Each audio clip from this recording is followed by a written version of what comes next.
ladies and gentlemen, peace lover, you. Have the honor to moderate the introductory panel. For the man is not the man's wolf. The first panel is the strategic expectations and from an international perspective. We are organizer is the Schiller-Institut, the OKV, and the Académie Géopolitique de Paris. I'm sorry if I pronounced it wrong. We are in a very bad situation what concerns the international law is in shambles. We are not able to have a fair industry system.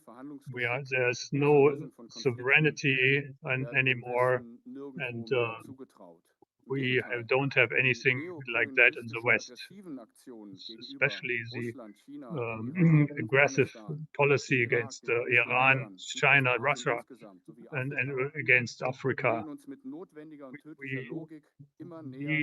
We are approaching logically into an unlogically crisis system. We have also nuclear weapons threaten to be deployed, and this may open the door to hell.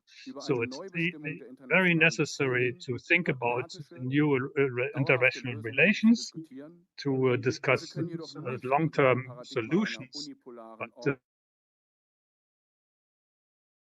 unilateral perspective. The idea that the dominant power dictating the order like a Leviathan, which has to control things, is not acceptable.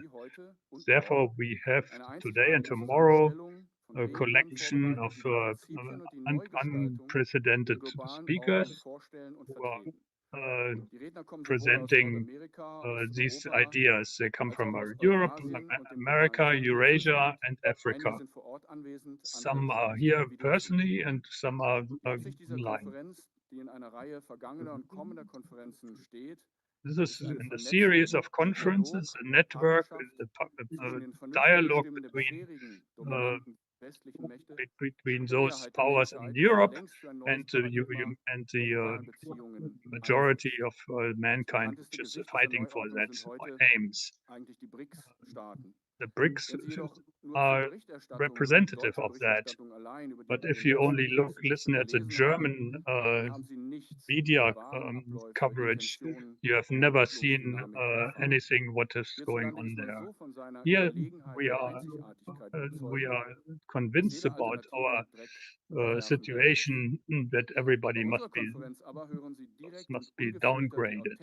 But here we hear the real voices of the international order, which is based on equality and better chances for everybody. Again, I welcome you. We have a keynote speech by Miguel Uribe Turbay, which will start immediately. Then we follow. It will be followed by more speeches, and I hope everybody kept to the 10-minute speech time, because we want to have a discussion period with you, and online discussion also. It's very important that we can hear your opinions and that you have an exchange with the speakers. Today, Miguel LaRouche will start, the president and founder of the Schiller-Institut. Third World War or New Global Architecture.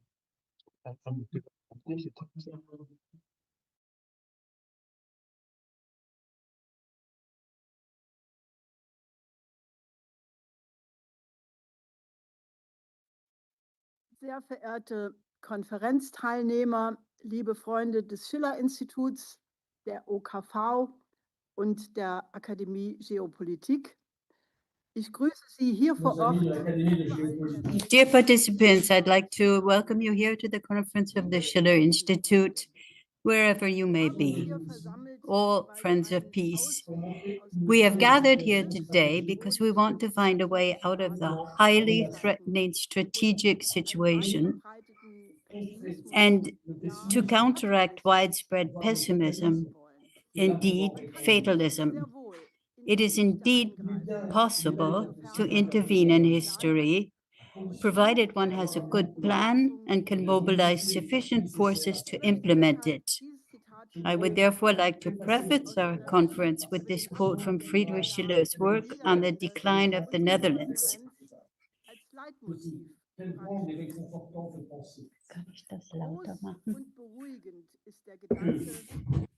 Great and comforting is the thought that despite the defiant presumptions of princely power, there is still a remedy available, that their most calculated plans will be brought to shame by human freedom, that hearty resistance can bend even the outstretched arm of a despot, that heroic perseverance can finally exhaust his terrible resources. Let us give a new and irrefutable example of what people can dare to do for a good cause and what they can achieve through unity. End of quote. To do this, however, we must first wake our contemporaries from their apparent sleepwalking into which they seem to have fallen, especially here in Germany. The world has never been closer to a point of no return, to a potential endpoint in history where the final catastrophe of a global nuclear war becomes inevitable. Friedrich Schiller, in many of his works, used the term punctum saliens, which in drama and history describes the moment when everything starts moving inexorably. In his fourth letter on Don Carlos, he writes, "Every action has its punctum saliens, where it leaps from possibility into reality." In relation to history, we can pinpoint these points of no return when, for example, it became too late to prevent World War I or World War II. In relation to the immediate future, however, manifold uncertainties cloud this insight when it becomes certain that a third and this time final global war, this time a nuclear war, will break out, then it will be too late. Humanity, and with it our history, wiped out. We are currently witnessing the collapse of the world order as it emerged after World War II, and then again in a modified form after the end of the Cold War.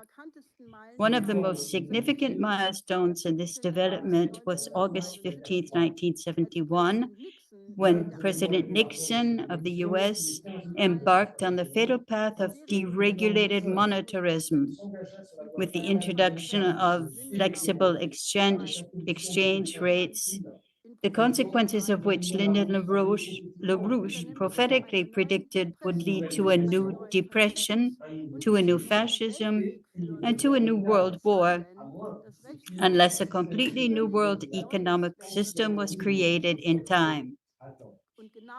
And that is exactly where we stand today. To understand how we could have arrived at this point only 35 years after German reunification, let's take a look back. For a brief period before the fall of the Berlin Wall and reunification, we experienced a golden age for humanity, one of those rare moments in history when the course can be completely reset. The former US ambassador to Moscow, Jack Matlock, emphasized at a recent conference of the Schiller Institute that even before its dissolution in 1991, the Soviet Union no longer posed a threat. So there was no longer any enemy. It would therefore have been entirely possible to establish a new peace order for the 21st century at the end of the Cold War. the economic basis for such a peace order with his productive triangle, Paris, Berlin, Vienna, the productive triangle. And at that time, we fought for our right to sovereignty, which is also enshrined in the 2+4 treaty for Germany. But we have been completely cheated of this sovereignty, not only in the new federal states, but in Germany as a whole. US, Russia, German, British, and French documents that have since been reclassified and are now available in the US National Archives, the State Department, Pentagon, presidential libraries, and various national archives and university libraries prove not one, but a veritable flood of promises against NATO's eastward expansion that were made to Gorbachev and Shepard Nazis by Baker, Bush, Genscher, Kohl, Gates, Mitterrand, Thatcher, Hurd, Major, and Werner.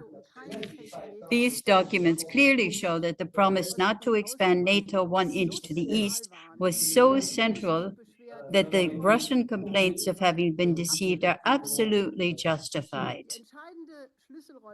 The keynote speech given by Foreign Minister Hans-Dietrich Genscher at a conference of the Protestant Academy in Tutzin on January 31st, 1990, played a decisive role. Genscher emphasized, "We do not want unity at the expense of third parties. It is NATO's responsibility to make it clear, whatever happens in the Warsaw Pact, there will be no expansion of NATO territory to the east, it is closer to the borders of the Soviet Union. These security guarantees are important for the Soviet Union and its behavior," said Genscher. Significantly, his speech has virtually disappeared from the internet and can only be found with some technical effort.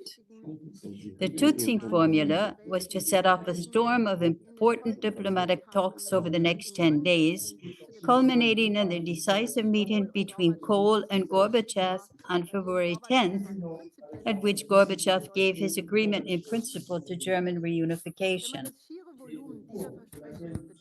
Considering the sheer volume of these promises, there can be no doubt that they played a key role in persuading the Russian leadership at the time to show enormous generosity in facilitating German reunification.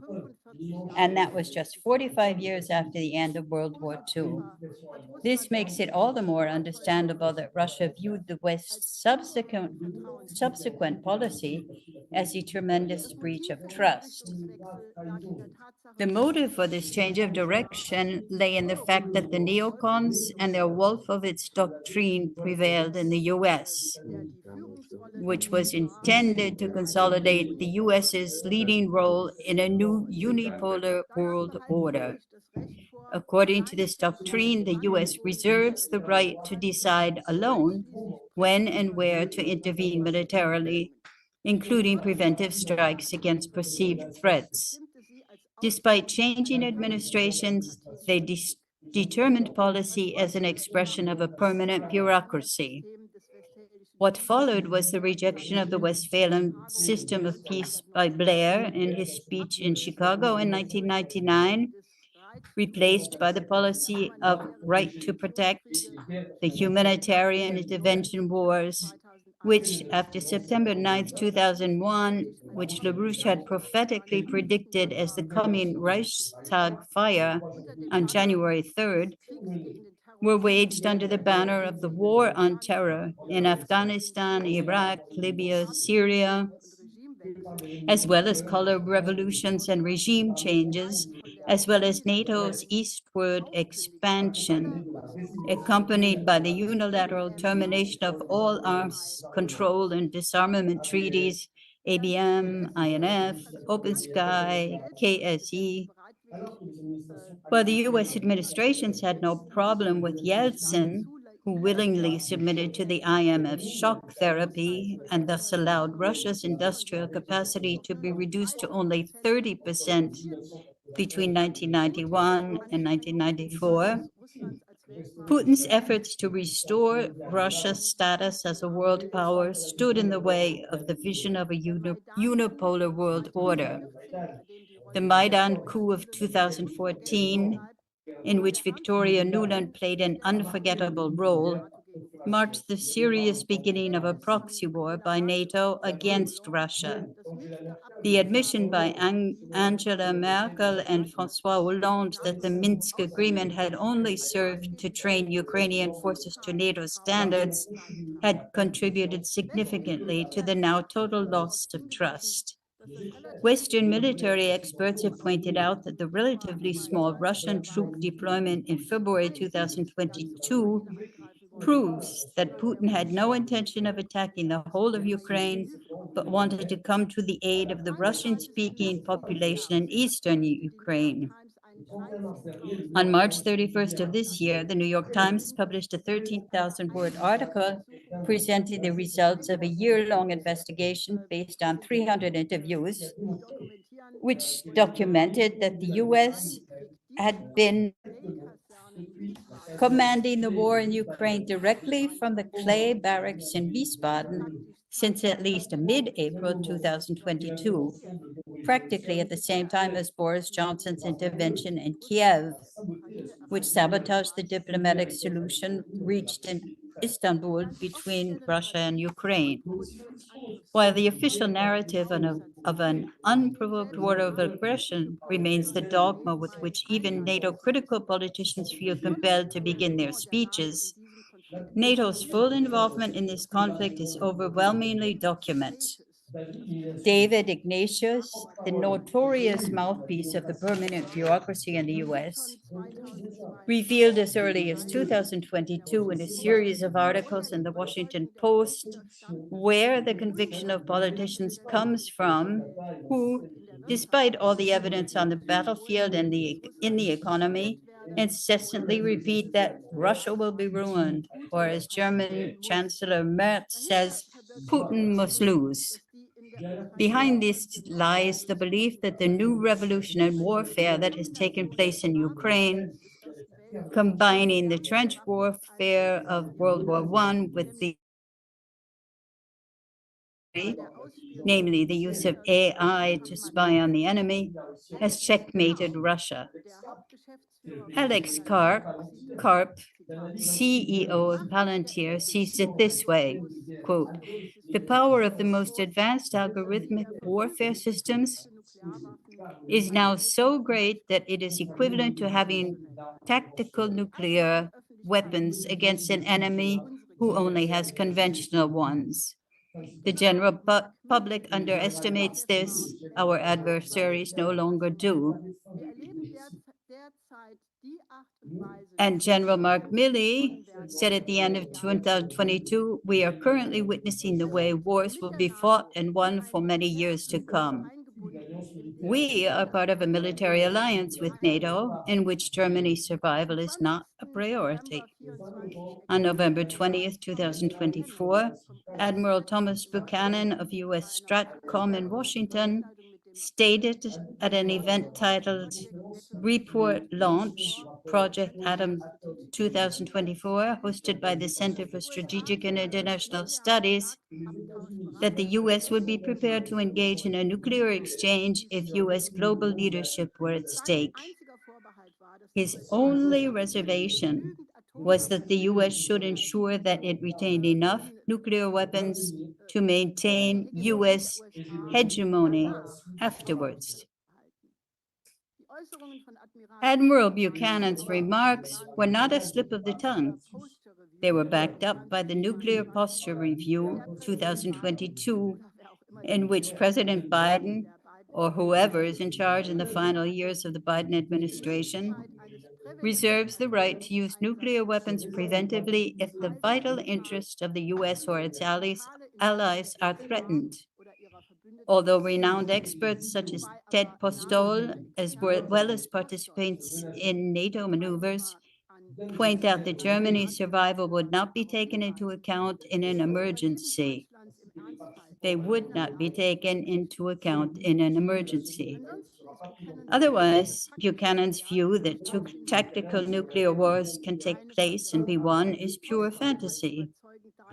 Postol had convincingly demonstrated why such a limited use would lead to the use of all nuclear weapons. Incidentally, just one day after Buchanan's lecture, Putin demonstrated with the deployment of the first Oreshnik hypersonic missile in Dnipro that Russia had a non-nuclear weapon that, with kinetic energy alone, due to its high speed, up to Mach 10 to 11, against which there is no defense system, while Karp and Millet's predictions at that time had not been proven true on the battlefield. It is inconceivable. Only 80 years after the collapse of National Socialism in Germany and the end of World War II, and the then, under the impression of the ruins, quite serious "never again" slogan, this country is made to be made warlike again at all levels of society. And the most frightening thing about this is that a large part of German society either seems to have accepted the narrative spread by the mainstream media about the reasons for it, or feels paralyzed. Between the EU's Rearm Europe program and the so-called Defense and Resilience Clause, also known as security and defense exceptions, which is a kind of enabling act, we are now on the path to an arms race that allows unlimited borrowing for defense spending. We in Europe, in doing so, the existential interests of the German people, whom all members of the government have sworn in an oath of office to protect from harm, are being completely sacrificed on the altar of transatlantic subservience. The purpose of our conference is to show a way out of this impasse. We must put a new global security and development architecture on the agenda in good time, one that takes into account the security and economic interest of all states on this planet. And this is absolutely possible because the geopolitical view that one absolutely needs an enemy has long since found an alternative. The attempt to establish a unipolar world order has suffered a major setback for some time now, because after 500 years of colonialism, the nations of the global south were by no means prepared to submit to a unipolar world order. The experience of unilateral sanctions imposed on many states, the instrumentalization of the dollar as a weapon, credit and trade conditions perceived as unfair, and much, much more, all contributed to activating the spirit of Bandung, a milestone in the history of the non-aligned movement. China's unprecedented economic rise, which lifted 850 million of its citizens out of poverty in around 40 years and eliminated extreme poverty by the end of 2021, considered unprecedented in the history of global poverty reduction, as well as China's meteoric rise in science and technology, which, according to the Australian think tank ASPI, has made it to the world leader in 57 of 63 cutting-edge technologies, has made it the primary threat in the eyes of Anglo-American neocons, but has proven to be a true blessing for the countries of the global south. Since President Xi Jinping declared the New Silk Road to be China's official policy in 2018, a program that had a great affinity with our Eurasian land bridge of 1991, and is increasingly converging with our world land bridge program of 2014, China is now working with almost 150 nations on the Belt and Road Initiative. they had a volume with the countries of the global south of approximately 2.5 trillion euros in 2023. And even that is only a fraction of the potential of the projects that have been started. So the BRICS, which now includes 10 member states and 10 partners and represents more than half of humanity, have just concluded their annual summit in Rio, and all speakers, including many from guest countries, enthusiastically and firmly expressed their intention to build a just economic system that offers all participating nations the prospect of finally overcoming poverty, of finally building their economies and developing health and education systems, and to participate in the scientific and technological progress of humanity on the basis of division of labor and equality. The BRICS do not see themselves as an alternative to NATO and certainly not as a bloc. They are open to cooperation with all countries of the world. So President Trump is wrong when he claims that the BRICS were founded to harm the US. They were founded to overcome the underdevelopment of the global majority. So don't believe a word you read in the Western media about the BRICS. Supposedly, they are divided as Xi and Putin did not participate. The momentum has been lost. But the opposite is true. Although all BRICS countries are under enormous pressure and are responding to this pressure in very different ways, the trend toward a new era for humanity is unstoppable. The nations of the global south are determined to realize their right to equal economic development, to no longer be suppliers of raw materials, but to build up the value of their own countries, to develop industry and agriculture, and become middle-income countries in the near future. The Schiller Institute has prepared a study for this conference, currently in progress. It's still being worked on, but it was ready for this conference, about how Europe, together with China and other BRICS countries, can support the countries of Africa and Southwest Asia in particular through joint ventures in this development. Initially, we focused on the three key countries, Germany, France, and Italy, with the other countries to follow. That in order to show that such cooperation not only helps Africa and the Middle East, but that these joint ventures can also become the driving force for overcoming the deep economic crisis in which Europe's economy currently finds itself. Instead of pouring trillions of euros into rearmament, which destroys productive capacity from the point of view of the real economy, we should join forces with China to invest in areas that have always been at the forefront of successful industrialization. Widespread energy production and distribution, basic continental infrastructure, and beyond that, investment in some so-called game changer projects, such as the Grand Renaissance Dam in Ethiopia, which is a showcase for Africa, Europe, China cooperation that addresses two of the most pressing issues, water and electricity. Furthermore, the Transaqua project, which enables water management, hydropower, transportation, and agro-industrial development projects for 12 countries in the heart of Africa. And finally, project, which will generate more than a third of the electricity currently produced in all of Africa. Despite the economic crisis, European countries still have the scientific and technological know-how that is urgently needed in Africa. Europe is gaining growing markets from increasingly wealthy customers and is resolving the refugee crisis in the only humane way possible, by creating good reasons for young people in particular to stay in their own countries rather than drowning in the Mediterranean or vegetating in camps that Pope Francis has described as concentration camps.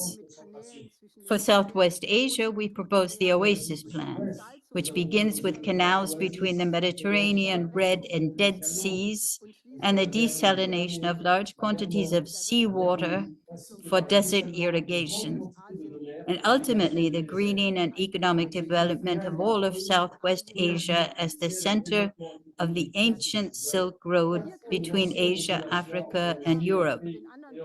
Here, too, cooperation between China and other BRICS countries with Europe and the countries of the region can implement the mandate of Pope Paul VI. The new name for peace is development. Pope Leo has also spoken of development as a weapon for lasting peace in the region. Today's conference of the Schiller Institute is the start of a campaign throughout Europe, Africa, and Asia to implement this program of joint ventures as a motor for overcoming the economic crisis and as a prospect for peace. And I am particularly pleased that we have gained the cooperation of the Chinese Academy of Contemporary China and World Studies, whose Vice President Daqi Fan will address us in a video message. This type of cooperation to solve the most pressing problems facing humanity also corresponds to the need to put a new global security and development architecture on the agenda, one that takes into account the interests of every country on earth. Only by realizing such a new paradigm in international relations can we escape the consequences of the far-reaching collapse of international law and international relations, which has resulted from the toleration of genocide in Gaza and the recent attacks on Iran, namely a general descent into anarchy. We have reached a punctum saliens in history, but nothing could be further from Schiller's reasoning than to understand this term fatalistically. Quite the contrary. Very early on in his philosophical letters, Julius to Raphael, he wrote in 1786, quote, "There is a certain punctum saliens of reason where all concepts are reversed, where the soul flies beyond the data of the senses." End of quote. It is the moment of transition from fear to freedom. I and probably many other people have often asked myself how the German people, who have produced so many outstanding poets, thinkers, and inventors, could allow themselves to be deprived of their sovereignty in this way. Schiller showed the way out with his concept of the sublime. In On the Sublime of 1793, he writes, quote, "There is a critical point where the power of nature oppresses the spirit just enough that it saves itself with a sudden leap into the sphere of freedom." End of quote. This moment is the punctum saliens, in which man struggles out of paralyzing fear to moral self-assertion.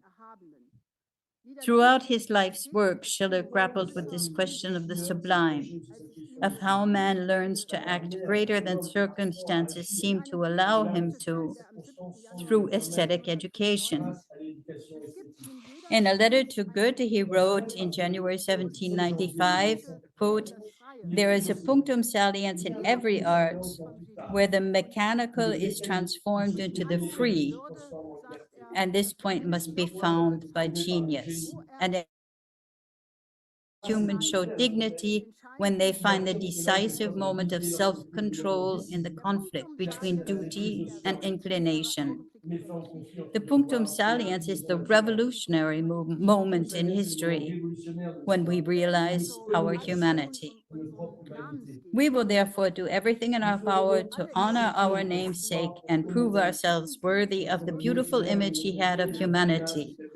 I would like to conclude with a few lines from his fragment called German Greatness. That is not the greatness of the Germans, whether to conquer with the sword, to penetrate the realm of spirits, to struggle manfully with madness. That is worthy of his seal.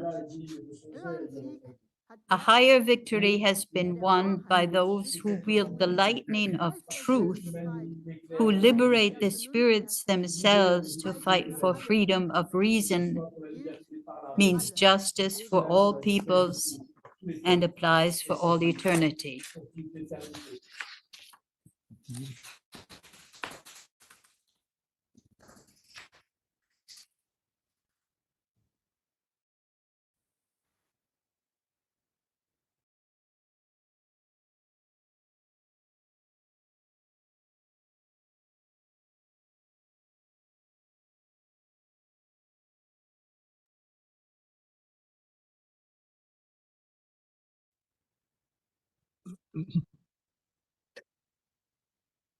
Herzlichen Dank an Helga Zippler-Rusch für die scharfe Analyse, Sharp analysis, inspirierende Zukunftsvision, die inspiring Zitate und vor allen Dingen für die praktischen Schritte. Wird diese Studie bald zu lesen sein? In einer Woche oder so? Das ist schon online, okay. Also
Thank you, and Madame LaRouche. It's such an inspiring speech that I've just heard.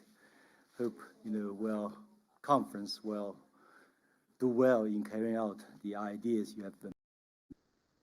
So I hope the interpretation is okay, because I just now did not hear everything, but I hope this time with English into German it will work.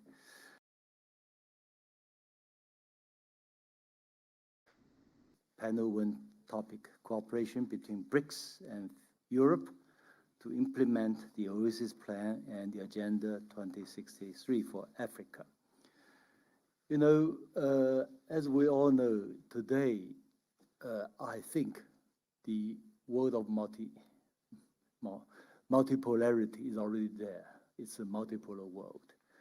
As we take BRICS as an example, its overall GDP by purchasing power parity is already much larger than G7, roughly close to 40% of the world's GDP, compared with 33% of G7. But we should work hard to really create this multipolar world order.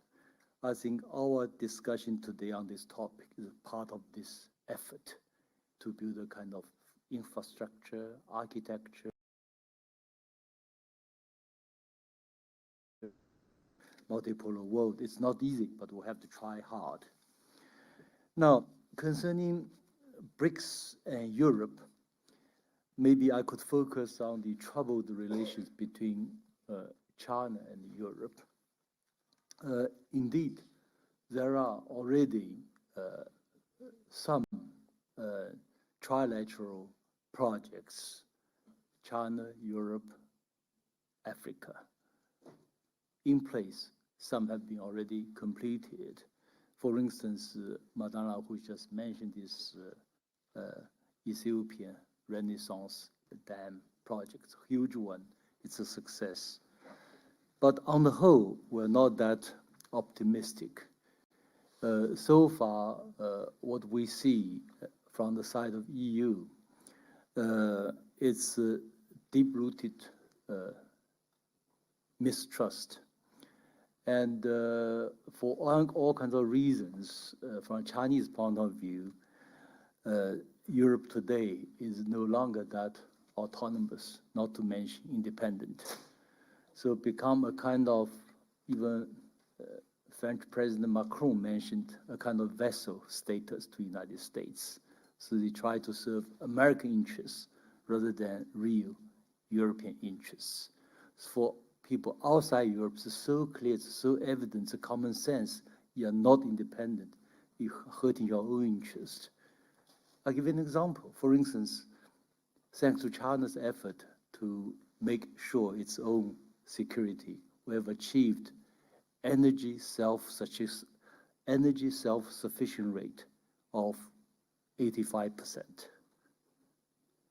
But in Europe, it's always around 40%. In Germany, it's below 40%.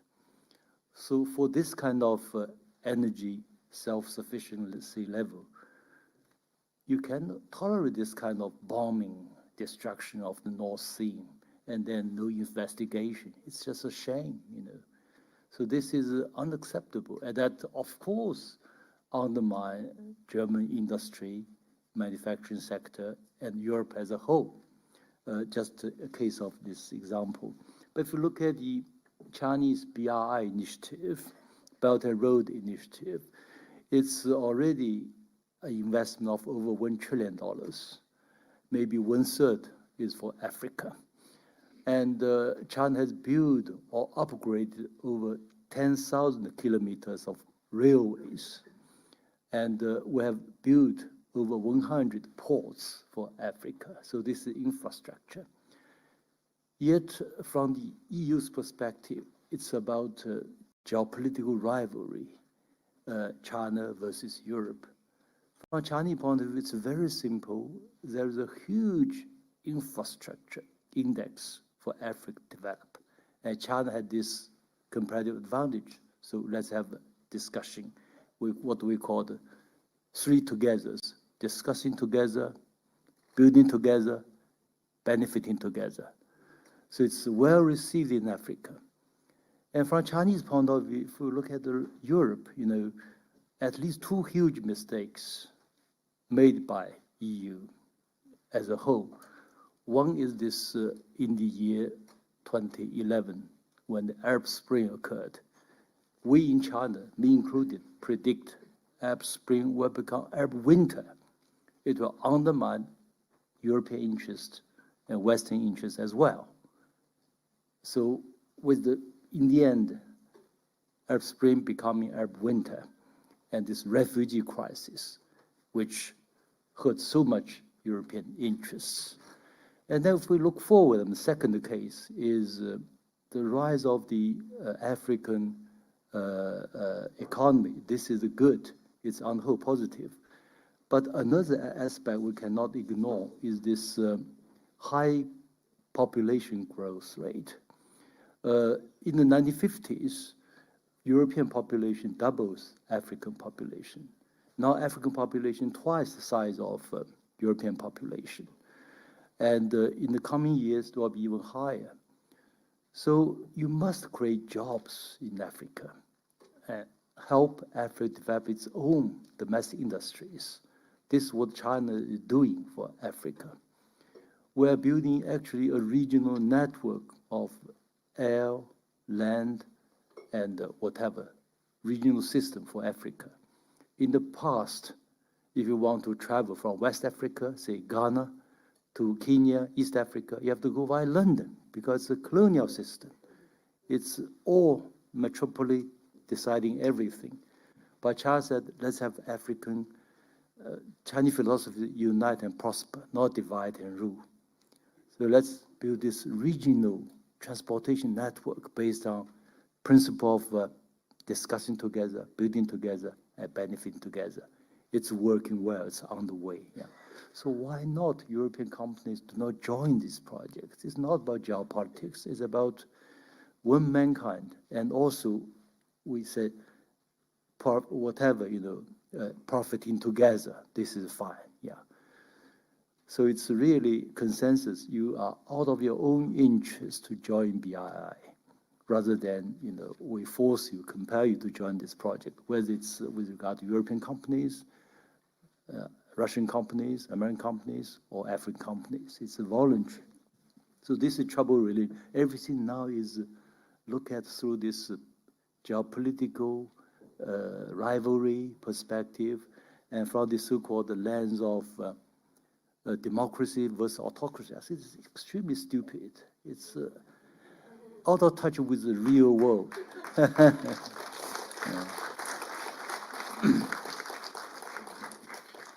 Now, let's try to be a bit optimistic when we look into the future. At least what I'm thinking of what China has done and can do for Africa and maybe for other global South countries.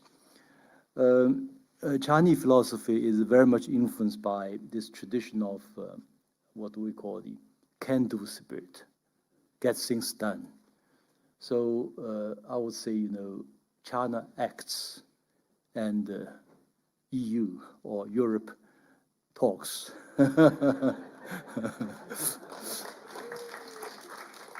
And for instance, Europe is known for debating and discussing, raising this whole idea of green transition, Green Deal, with a lot of fanfare. But in China, it's done. It's more or less completed. It's extremely good news for the whole world, for those who want to have cope with climate change. By the year 2024, last year, China achieved its objective of carbon reduction. It's called the CO2 emissions began to drop by 1.6% last year.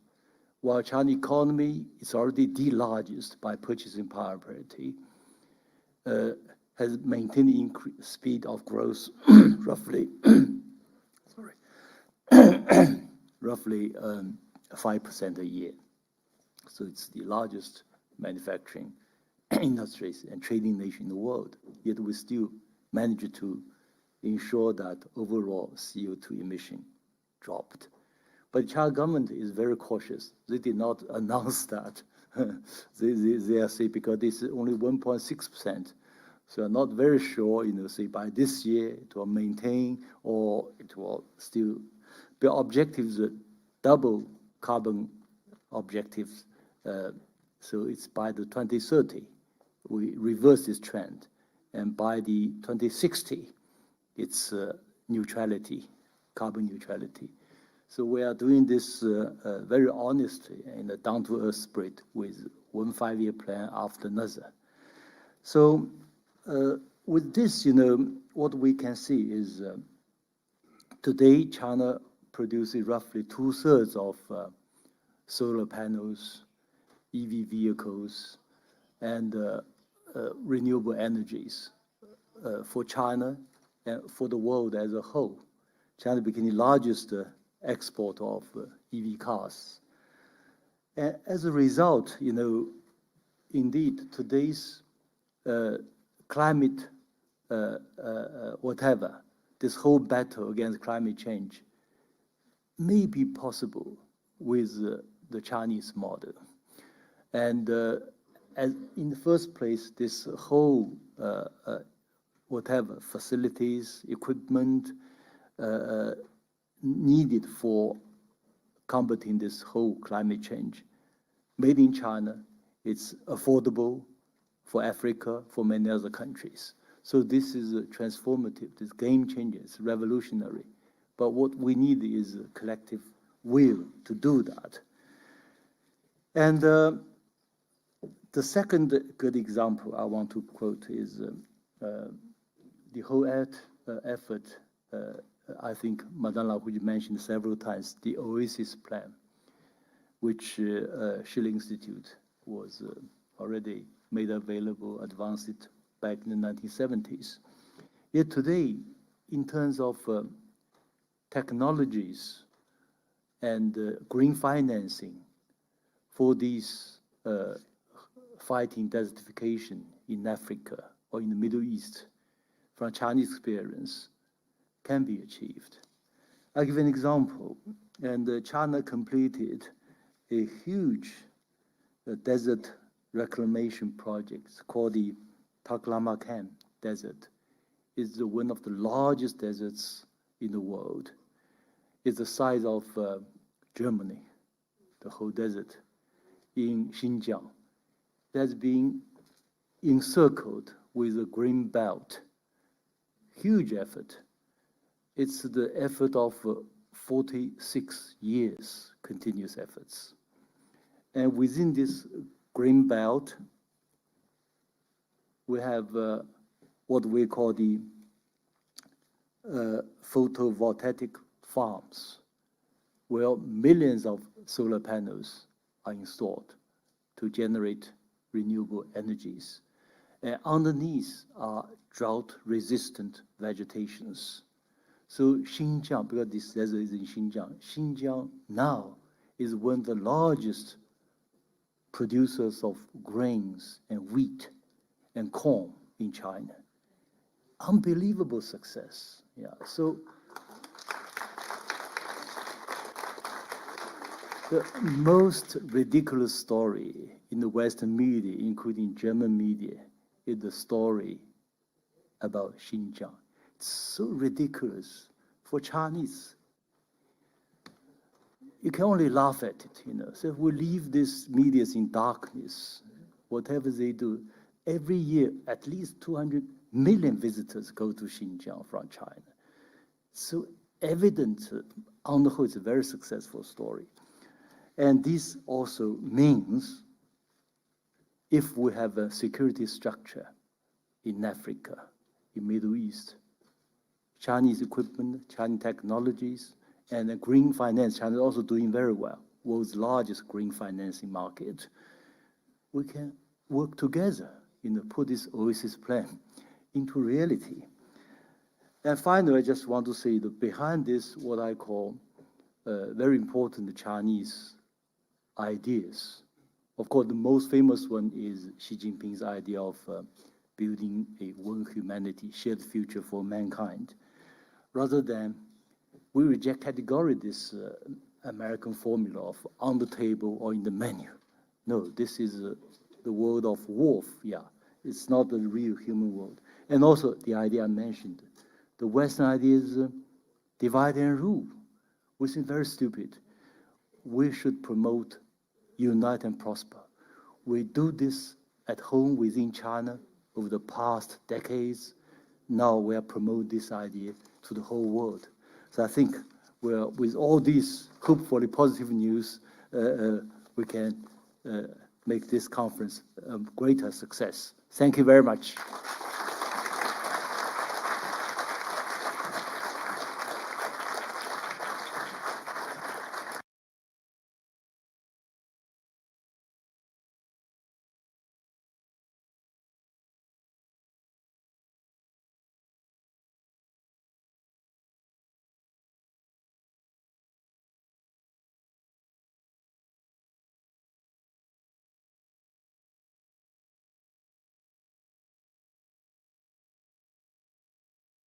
Zugeschaltet ist.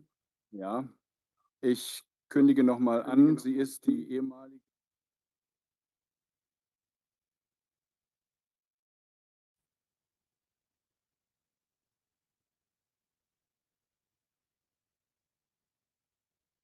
In 10 Minuten. Good morning. Wir freuen uns.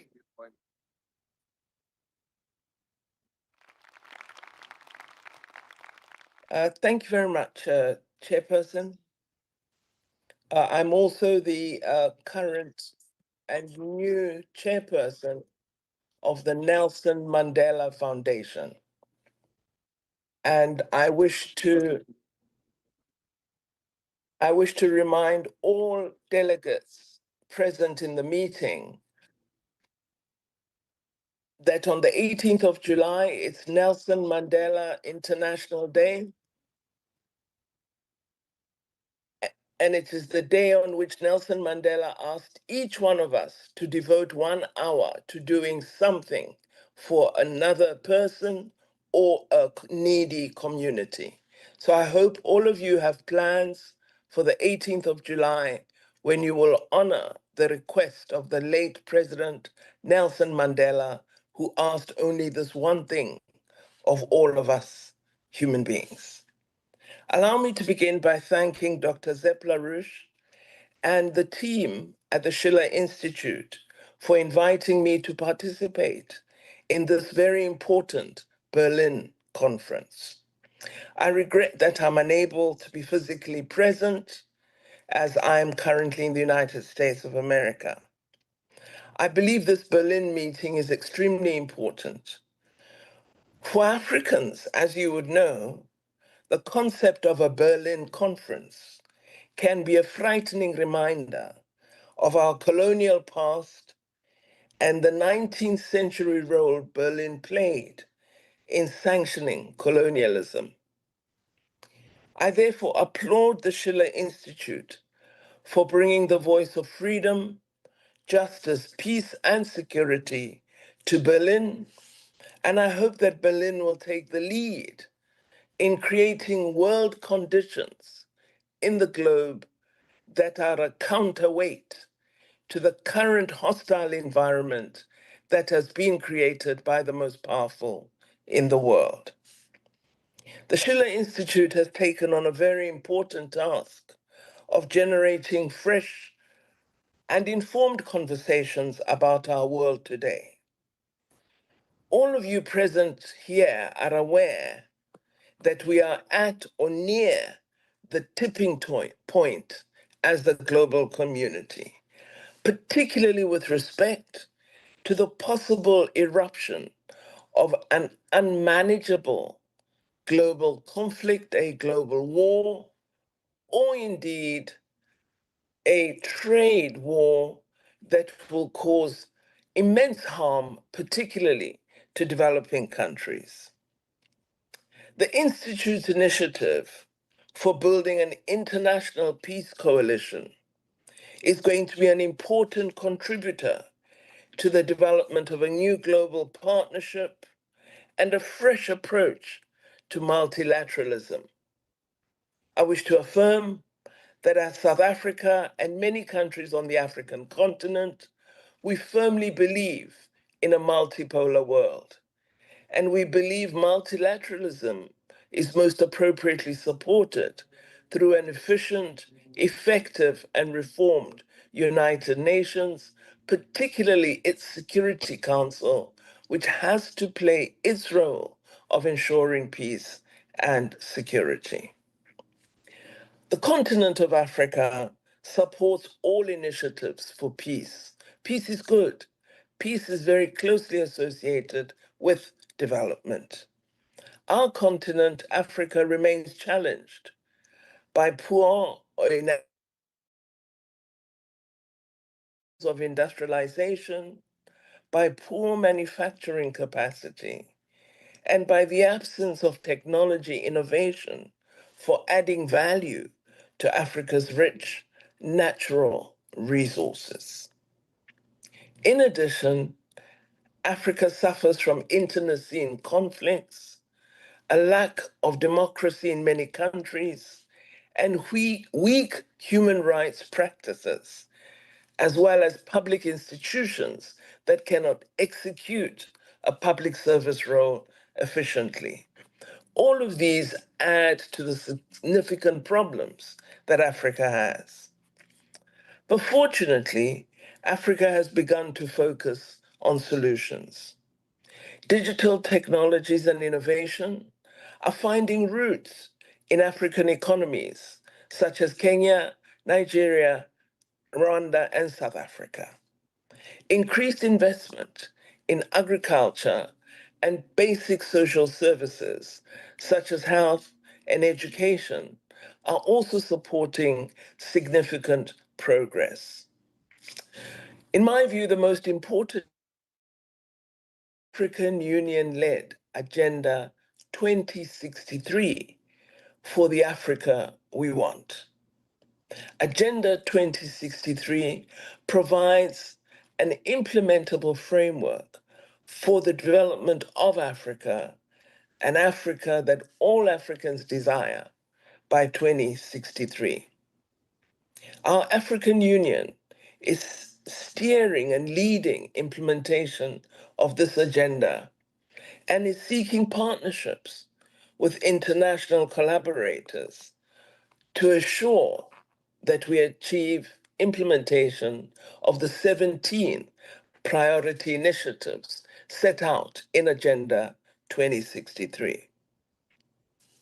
The conflict in Sudan, as well as the delayed return to democracy in several West African states, has delayed notable progress on our Agenda 2063. But despite this, it is a blueprint that enjoys wide currency on the African continent. The Oasis plan that has been published by the Schiller Institute complements the aspirations of Africa, and there should be collaboration in implementing these development plans, and in our view, Europe can play an extremely important role in such collaboration.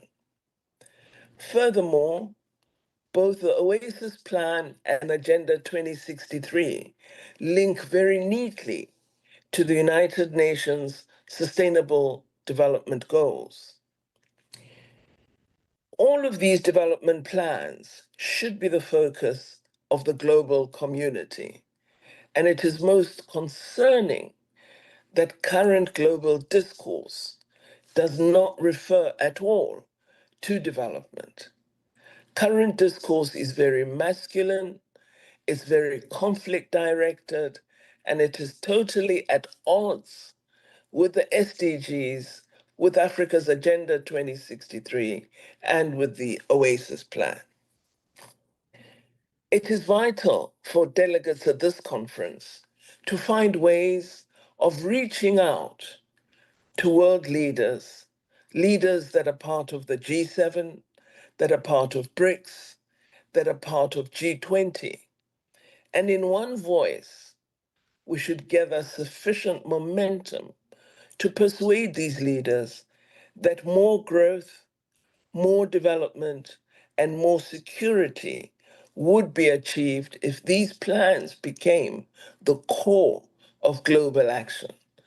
We need to make it clear to world leaders that we expect them to move away from the current trajectory and to give dedicated attention to a focus on global development.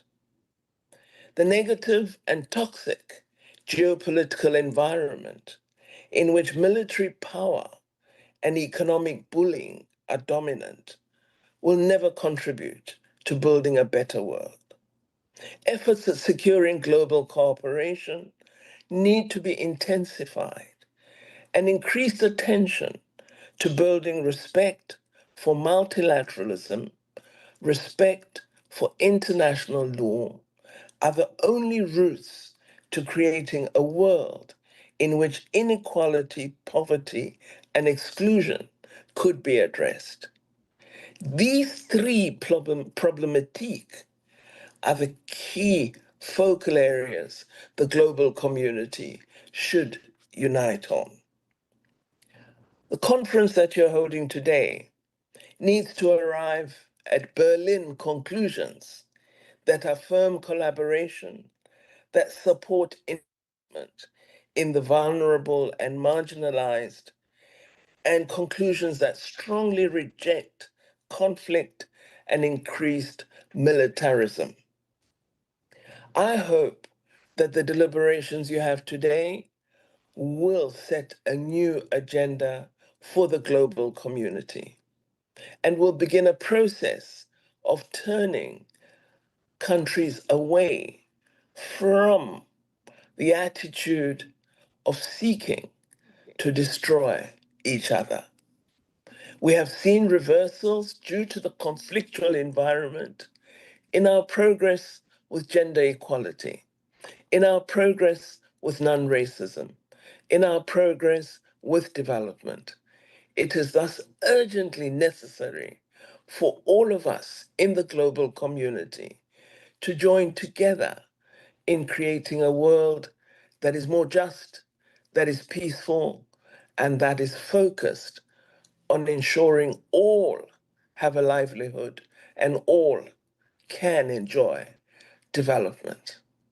I am sure that it is possible for these objectives to be pursued. From the history of South Africa in the combating of apartheid, it has been proven beyond any doubt that the global community can come together in international solidarity to combat an evil, a crime against, ensure that all persons enjoy freedom and justice. The world assisted South Africa in the international anti-apartheid movement to achieve freedom after many decades. The world can join together today to create a foundation for securing peace, justice, and development for those who do not enjoy these rights. We need to change the focus of the world toward positive ends. And the work being led by Dr. LaRouche, as well as the team at the Schiller Institute, is providing us with a clear basis for pursuing the objectives I have referred to. I hope you will join the Schiller Institute in this important endeavor, and I look forward to seeing the conclusions for a massive growth in the International Peace Coalition and for us from country to country defining how we will act to ensure that we positively impact on world affairs today. I thank you for listening to me, and I wish you well in your conference deliberations. Thank you very much.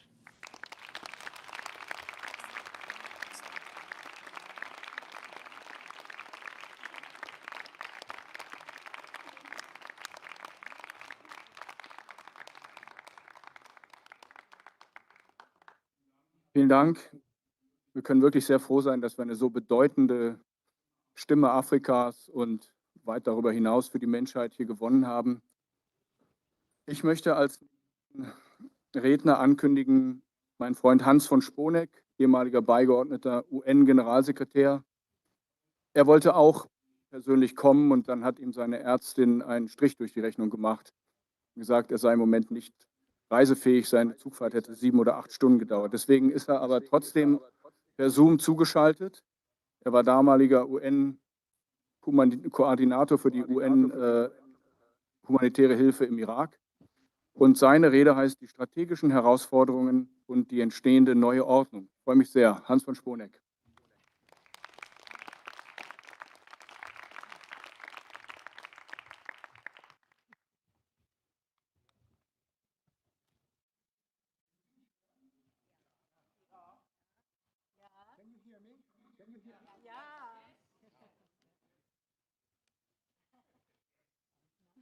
Also zunächst meinen Dank für die Einladung zu dieser wichtigen Konferenz.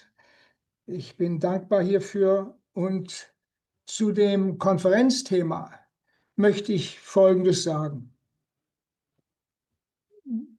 Wir leben in einer Zeit der vielleicht größten geopolitischen Kluft, wenn es darum geht, eine menschliche, eine menschenwürdige Weltordnung zu schaffen.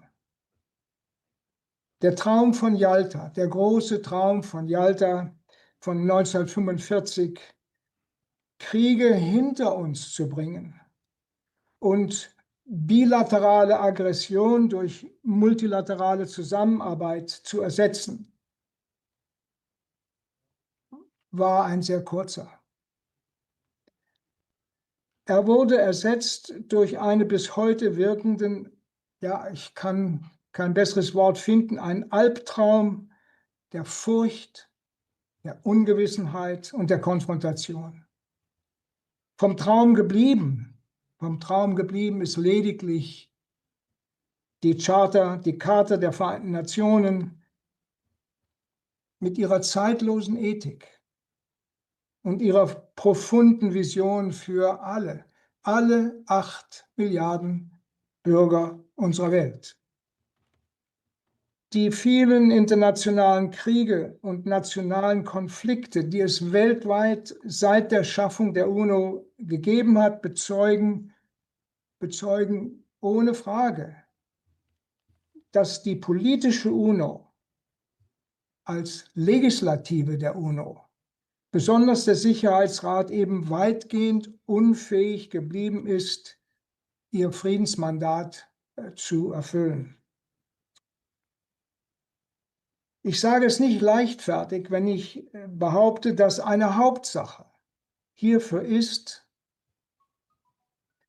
dass die USA bei der Verfolgung ihrer weltweiten geopolitischen Interessen mittels einer unilateralistischen Außenpolitik ihre militärischen und wirtschaftliche Macht sowohl in den Vereinten Nationen als auch anderswo nach nationalem Ermessen, nicht internationalem Ermessen und nicht nach rechtsstaatlichen und multilateralen Grundsätzen eingesetzt haben.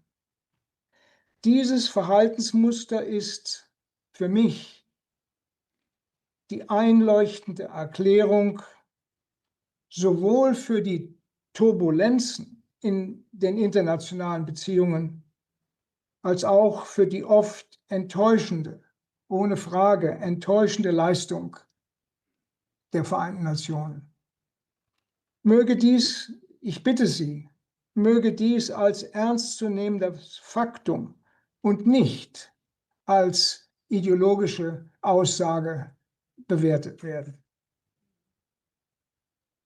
Die multilaterale Baustelle für eine neue, friedliche und gerechte Weltordnung ist fraglos riesig. Es geht um die geografische Anpassung eines unrepräsentativ gewordenen Sicherheitsrats. Es geht um eine reformierte Anwendung des Vetos. Es geht um die Zusammenarbeit zwischen der Generalversammlung als Staatenmehrheit und dem Sicherheitsrat als Staatenminderheit. Es geht um die bestehende ungenügende Autorität der Generalversammlung als Auftraggeber für den Sicherheitsrat. Es geht auch um die Unabhängigkeit. Ich sage das als jemand, der 32 Jahre in dieser Organisation gedient hat. Es geht um die Unabhängigkeit der Arbeit des Generalsekretärs und der Sonderorganisation und deren Schutz gegen bilaterale Einmischung. Und es geht Jahr für Jahr immer wieder um die Finanzierung der UNO. Ich möchte hier sagen, die UNO ist billig. Das Jahresbudget der UNO, des UNO-Generalsekretärs für dieses Jahr, für 2025, beläuft sich auf 3,7 Milliarden Dollar. Klingt viel. Die Tatsache ist, das sind nicht mehr als 46 Cent pro Weltbürger. Das ist die billige UNO. Nicht zu vergessen, es ist bereits darauf hingewiesen worden, auch von Dr. Pandor, es geht um eine neue und gerechtere internationale Wirtschaftsordnung, die seit langem von den nicht westlichen Staaten gefordert wird und von den OECD, den reichen Ländern, den Industrieländern, weiterhin abgelehnt bleibt. Kurzum, das ist ein wichtiges Wort, was ich nennen möchte. Kurzum, es geht um die, schwer zu glauben, aber es geht um die Demokratisierung des gesamten UNO-Systems und die Verpflichtung der Mitgliedstaaten, internationales Recht einzuhalten. Und dass Nichteinhaltung endlich Konsequenzen haben muss. Ein solcher Katalog von Herausforderungen hätte laut der UNO-Charta bereits 1955, das heißt also vor 70 Jahren, diskutiert werden sollen. Aber mit dieser großen Verspätung ist im September letzten Jahres, wie Sie wissen, auf einem Sondergipfel der Generalversammlung in New York der sogenannte Pakt für die Zukunft verabschiedet worden. Die gegenwärtige politische Weltlage mag als Hinweis gelten, dass der lange Weg zu einer neuen Weltordnung und der Schaffung einer entsprechend reformierten UNO, die den Bedürfnissen der Menschheit, darum geht es doch, denn den Bedürfnissen der Menschheit, aller Menschen, wo immer sie leben, gerecht ist, wie gesagt, wird ein langer sein. Weg sein, mit vielen Hindernissen und vielen Schlaglöchern. Es ermutigt daher, dass die UNO-Generalversammlung trotzdem entschlossen zu sein scheint, diesen Weg zu gehen. Eine Mehrheit der Staaten und nichtstaatlicher Einrichtungen ist einfach und Gott sei Dank nicht länger bereit, eine westzentrisch beherrschte Welt zu akzeptieren. Und hier, das ist ein Lichtblick, besteht ein wertvoller internationaler Handwerkskasten. International toolbox is ready and waiting, containing almost everything needed for a comprehensive transformation. Was meine ich damit? Da ist What langjährige do I mean with Erfahrung that? auf allen There is Gebieten long-standing menschlichen experience Wissens, in all fields of sowohl human in der knowledge UNO, in the in UN, ihren as well as it's in Sonderorganisationen auch, specialized als auch in agencies, anderen as multilateralen in other und multilateral nationalen and Einrichtungen, national die sich mit dem institutions that Ausbau have been von involved in building Institutionen für institutions erneuerbare, for friedliche, renewable, peaceful, inklusive und gerechte inclusive, Entwicklung and befasst just haben. development, Reformvorschläge für neue internationale or have Finanzstrukturen worked on reforms of international seit financial langem structures, liegen which dort, exist schlafen. since long time.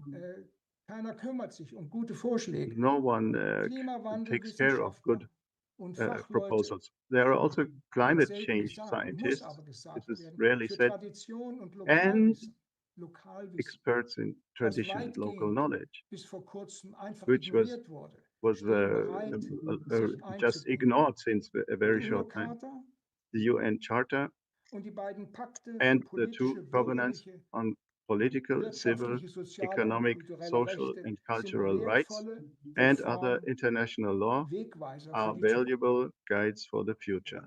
Aber, und das But möchte ich sehr betonen, I da want to ist etwas emphasize this. Entscheidendes, There is etwas something sehr decisive, Entscheidendes, very decisive, ohne das weder eine neue without Weltordnung which there will be noch no new eine world order reformierte UNO entstehen nor kann. a reformed UN.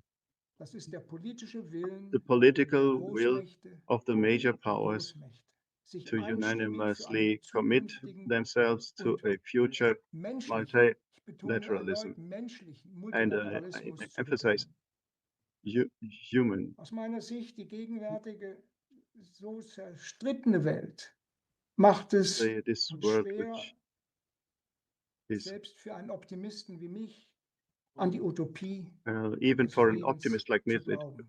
it is difficult to Dennoch, believe in der this better Reformschlüssel ist durch future. den UNO-Pakt geschildert. Nevertheless, the key to reform has been forged by Die the UN Pact. apokalyptischen The Gefahren, die der Welt apocalyptic dangers auflauern, lurking in the world, wie such Klimawandel, as climate change, Nuklearwaffen, nuclear weapons, Pandemien, pandemics, künstliche Intelligenz und artificial intelligence, Menschenwanderungen bedingt durch and Krisen, Verfolgung und migration, Armut because of crisis, persecution, and poverty. These are all global challenges. And I think this is important to emphasize that affect all 193 UN member states without exception. So here is a one-time opportunity, I would say, for a community of survival with the noble aim, peace on the world, to get closer to peace. Through cooperation, it would be possible to develop the multilateral team spirit, which right now does not exist at all, needed to build an alliance of United Nations, the United Nations.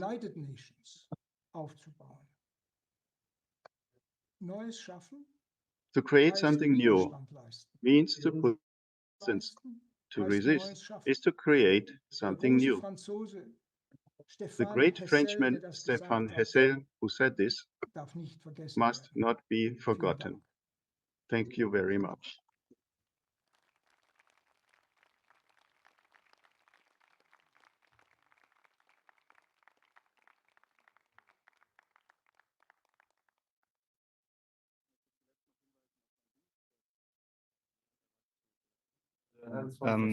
Announce a book that Hans von Sponeck has written together with.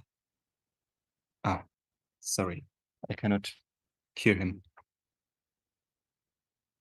Als nächsten Redner haben wir The next speaker,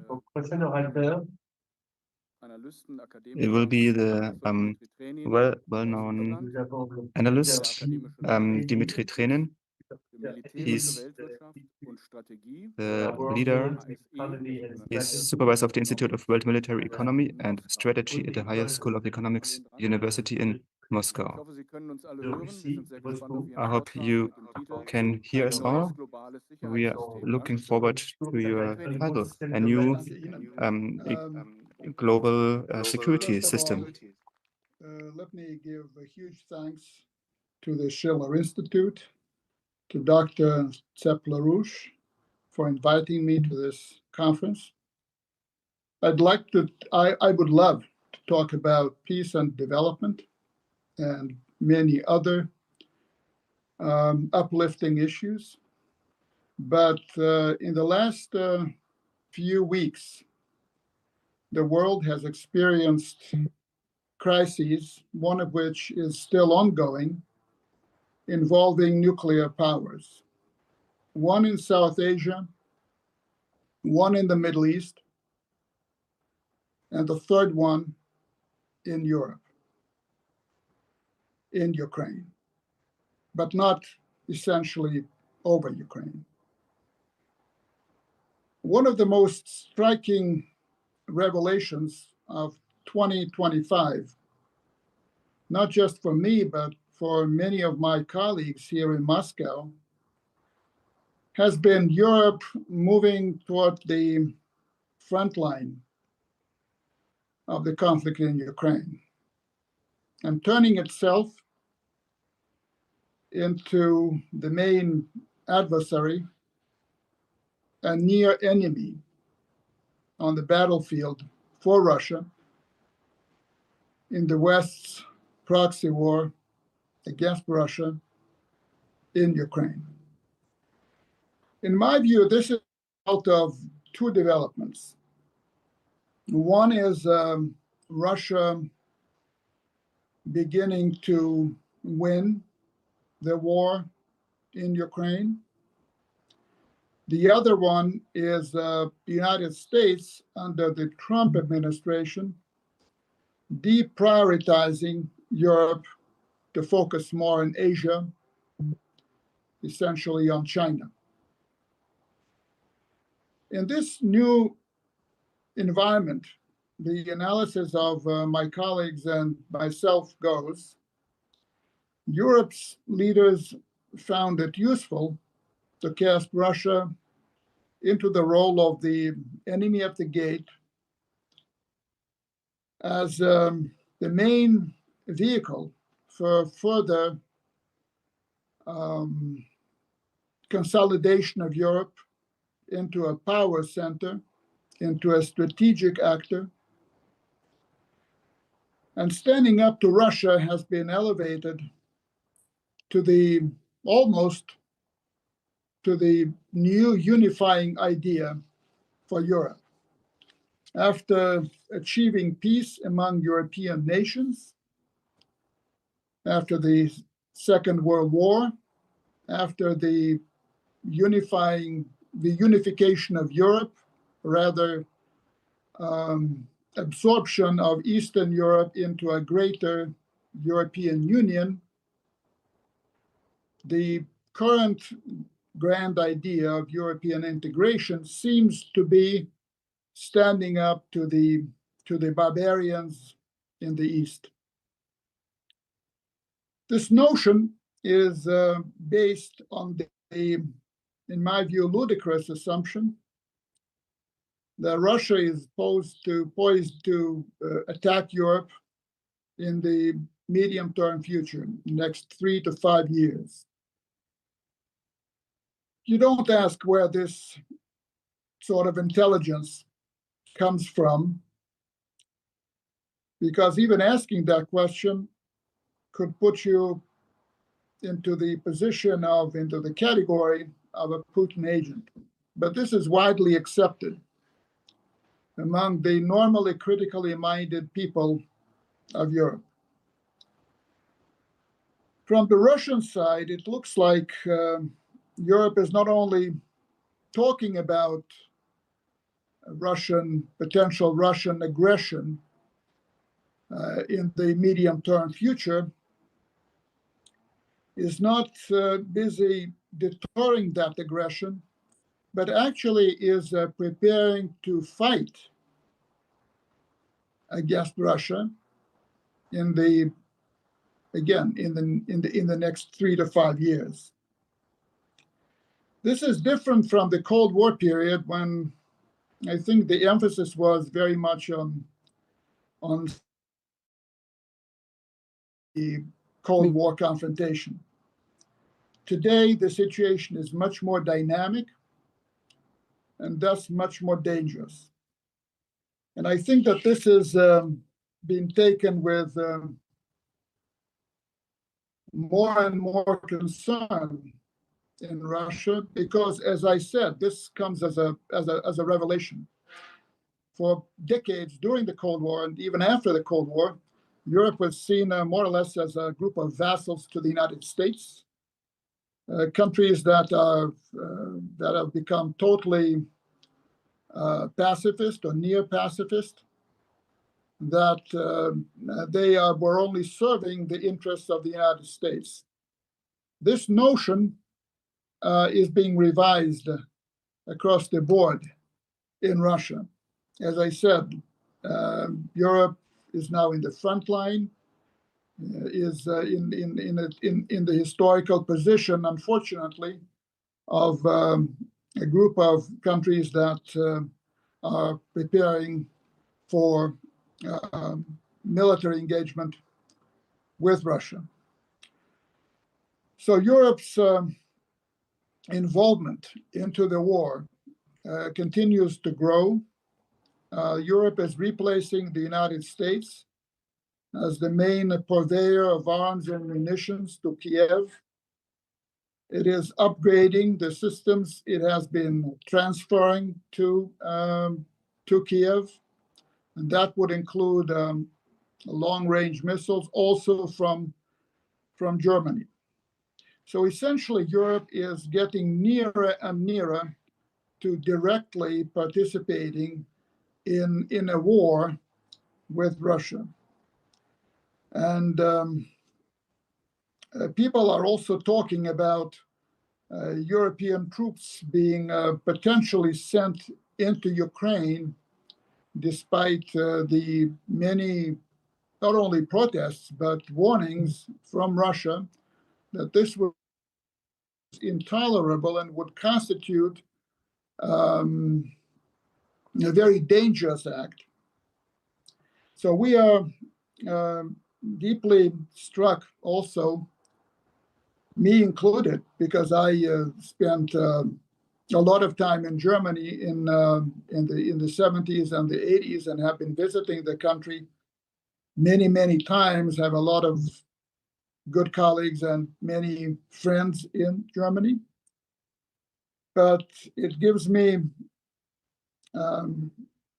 enormous pain to state that the Russian-German reconciliation, which was almost a miracle, given that it was achieved outside of any alliances or economic unions, and that it essentially began to happen when at least West Germany and the Soviet Union were on the opposite sides of the Cold War divide.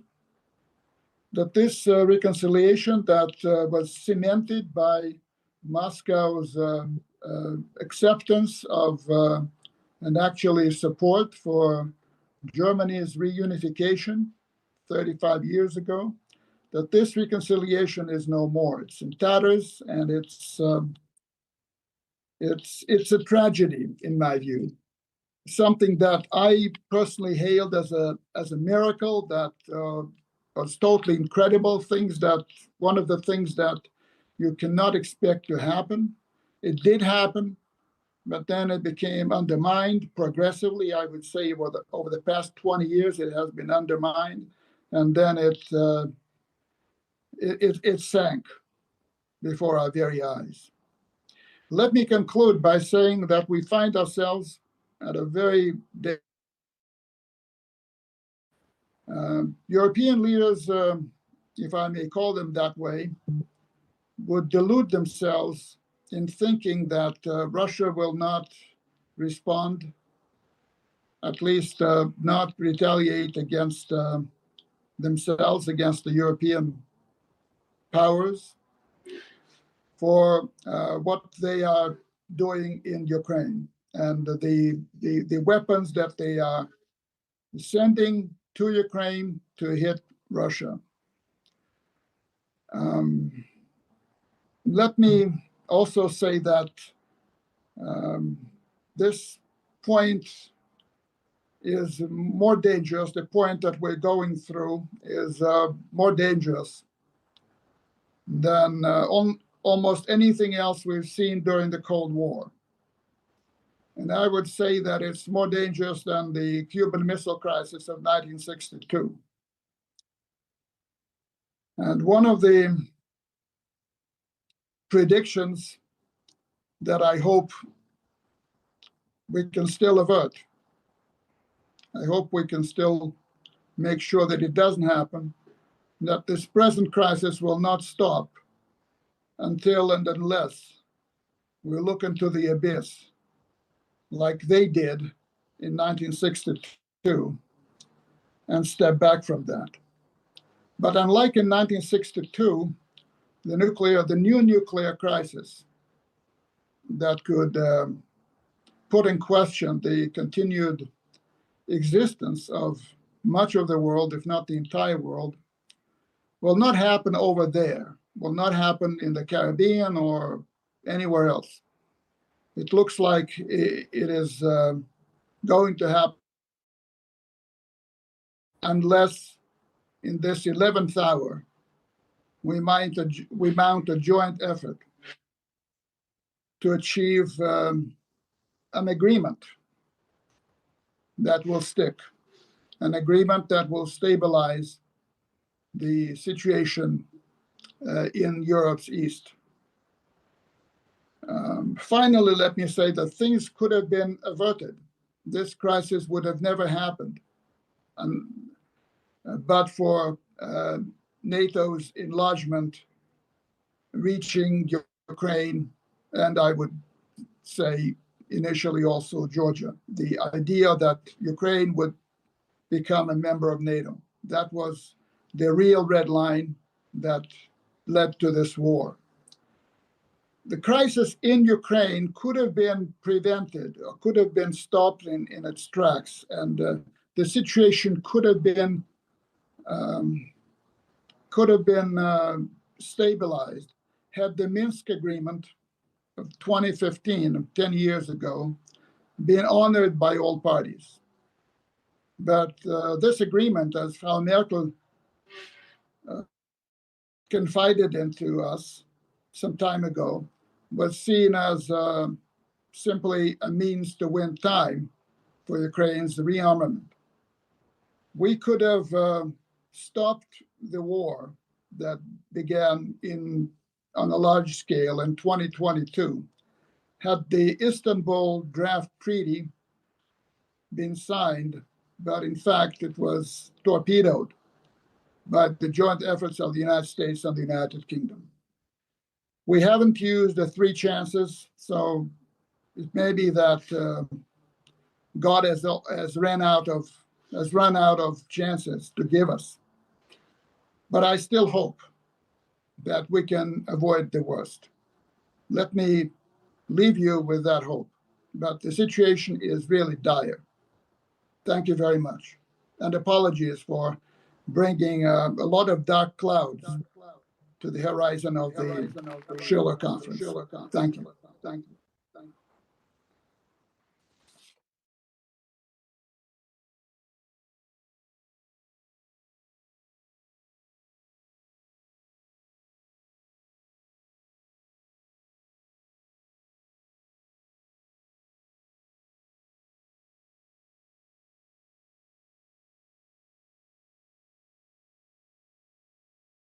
Many people in Germany and Europe, and especially the people here at our conference, they will never stop the continent friendship with Russia.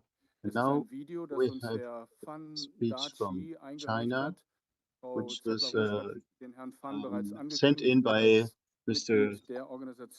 Fan. He's the organization with which the Schiller Institute now has a joint venture for studies. The video is in Chinese, but it has English subtitles. Die Übersetzung nach wie vor zur Verfügung stehen. Nur, dass Sie sich nicht wundern, dass das Video einen vollkommen anderen Ton hat. Er ist der Vizepräsident der Akademie für Zeitgenössisches China und Weltstudien, ACCWS. Herr Fan Dachi, bitte Video ab.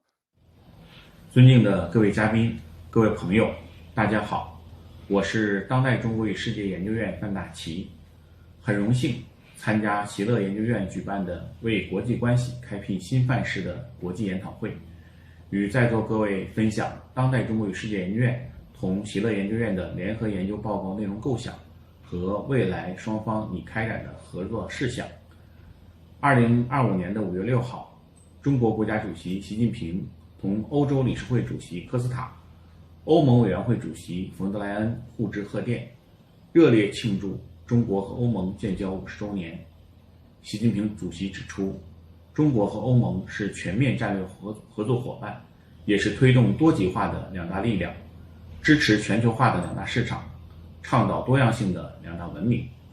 中欧关系已经成为世界上最具影响力的双边关系之一，为增进中欧人民福祉、促进世界和平和发展做出了重要贡献。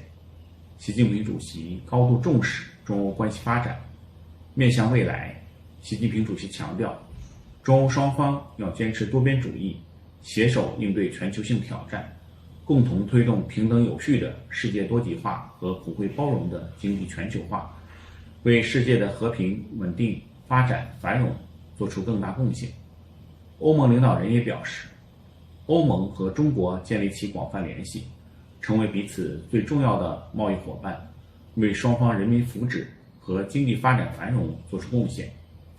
在当前全球不稳定性和地缘政治变化的背景下，欧盟愿同中国深化伙伴关系，加强交往合作，维护联合国宪章宗旨原则，携手应对共同挑战，促进世界和平、安全、繁荣和可持续发展。由中欧领导人的发言可以看出，双方在关涉中欧合作、关涉全球治理的诸多领域均有广泛共识。为使双方全方位的合作走深走实，中欧智库应该加强协同协作，加强智慧分享，为共同应对全球性挑战和紧迫性问题提供解决方案。正是在此背景下，当代中国与世界研究院作为以连接中外、沟通世界为己任的专业智库，我们看到了与席勒研究院就一些国际问题的研究方向存在着广泛的共识。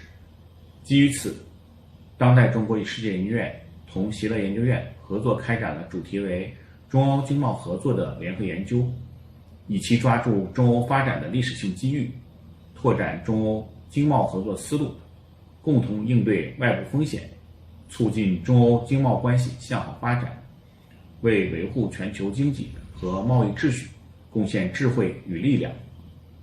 联合研究报告将从中欧经贸合作的基础、中欧经贸合作特色亮点、中欧经贸合作的全球意义、中欧非三方合作空间和中欧经贸合作未来展望5部分展开。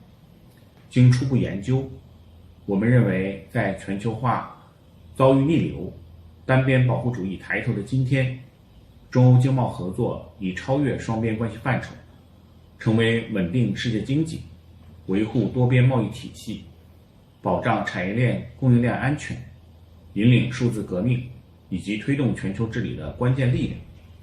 相关详细内容，敬请各位专家期待拟于9月下旬举行的具体发布工作。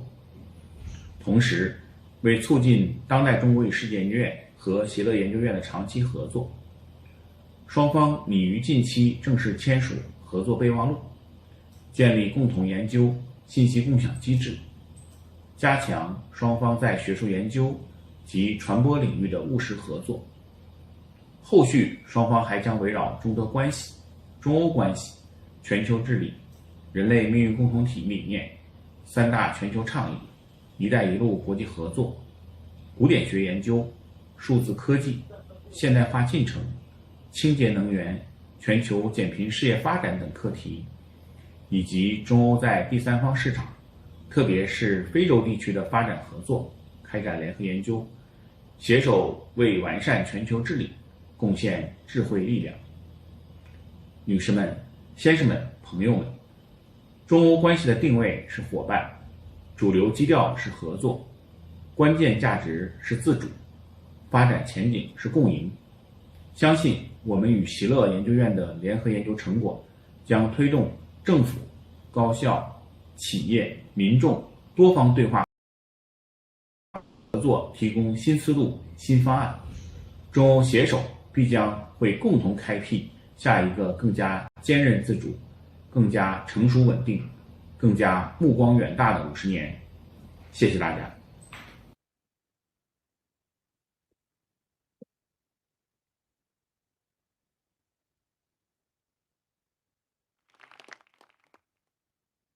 Herzlichen Dank, Herr Dr. Pfann. Jetzt haben wir wieder einen Gast, der aus weiter Entfernung angereist ist.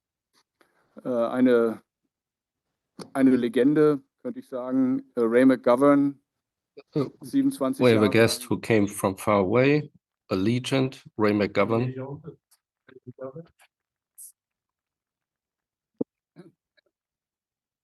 27 Jahre lang hat er zwar dem Staat gedient, But in Form 27 years seiner he Analystentätigkeit was für an Intelligence Agency, analyst vor for allen the Dingen CIA. mehrere amerikanische Präsidenten He briefed a number of American presidents.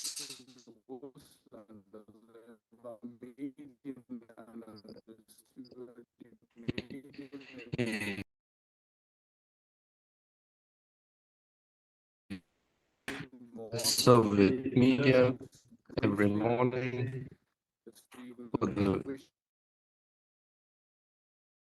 why he speaks Russian too, but since he resigned from that function, he is an activist who fights for peace. He is a member of the Veteran Intelligence Professionals for Sanity, which are whistleblowers.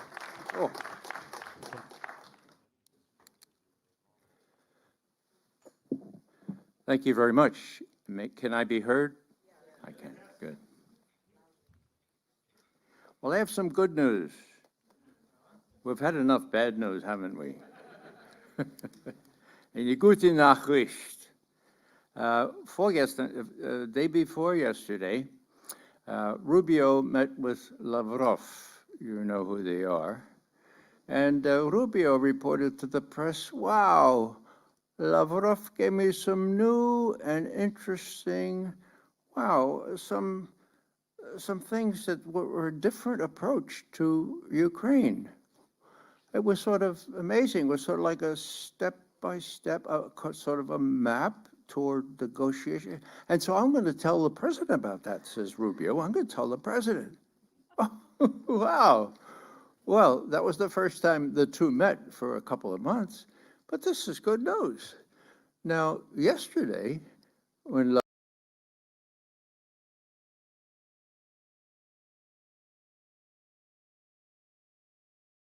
and I wrote it down here so I wouldn't misquote him. Here's the question. Mr. Rubio said yesterday that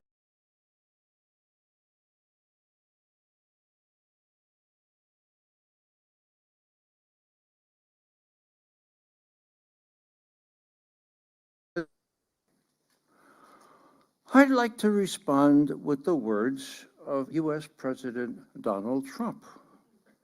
Quote, I will tell you, expect big surprises, end quote.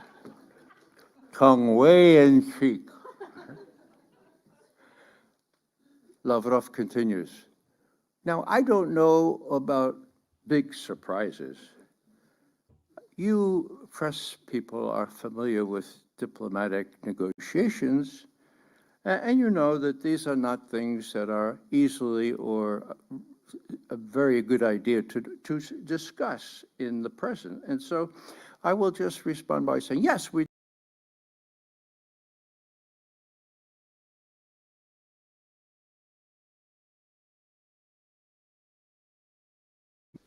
Trump into Dr. Jekyll and Mr. Hyde for those, okay?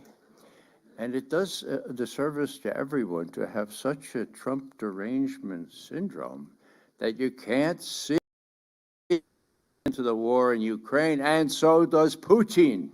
Hello, this is a big deal. Now, I detest anyone who enables genocide, Völkermord, anyone who would attack another country, as Trump did recently in a war of aggression against Iran. My colleague, Elizabeth Murray, will talk more about Gaza. I can't talk about Gaza without getting very, very angry, and it doesn't help to be Irish. So what I'd like to do is try to segregate out what we can look at as possible progress. And I think that Putin is doing precisely the same. I think what he's doing is saying, look, we don't have any options about new presidents. We have 3 more years of this fellow. He says he wants to talk to us. We are talking, and that is big. Not only the 2 of us at the summit level, but also our foreign ministers and others. My God. Now, why is that so unusual? Because it didn't happen for 4 years, for Pete's sake. 4 years almost, okay? So this is the good news. Now, what about the other news? The other news has to do with what the old Soviets used to call, several of you will remember that have hair this color, the world correlation of forces. Now, the world correlation of forces has changed. In case you didn't notice, the U.S. used to be the superpower. Now there are 2 other superpowers. And guess what? It's 2 against 1. Now, we are aware that the Chinese are especially careful when they say, yes, we have this strategic agreement with Russia, but it's not against anybody. It's not a military alliance. And of course, the Russians say the same thing. But my goodness, when you have a common enemy, when you have a common major power that is threatening you both. I mean, hello, it doesn't take an analyst to figure out what to emphasize there. So what I'm saying is this, that yesterday we were talking to a group that included a Chinese general. And I mentioned all this. I said, it's 2 against 1, isn't it? Oh, no, that's no. And then I raised this point here, which I read in something called the Executive Intelligence Review. Are you familiar with that? A fellow named Jason Ross, whom I know. And, you know, when I read that in the morning, I'm usually pretty well educated. And if I can find it here, what he said was, look, the Chinese are saying that we're going to be next. Do we fear a Russian loss in Ukraine? Of course we do. We don't think it's going to happen. That's going to happen.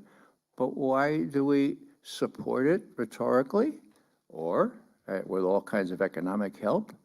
Well, because we know we're going to be next.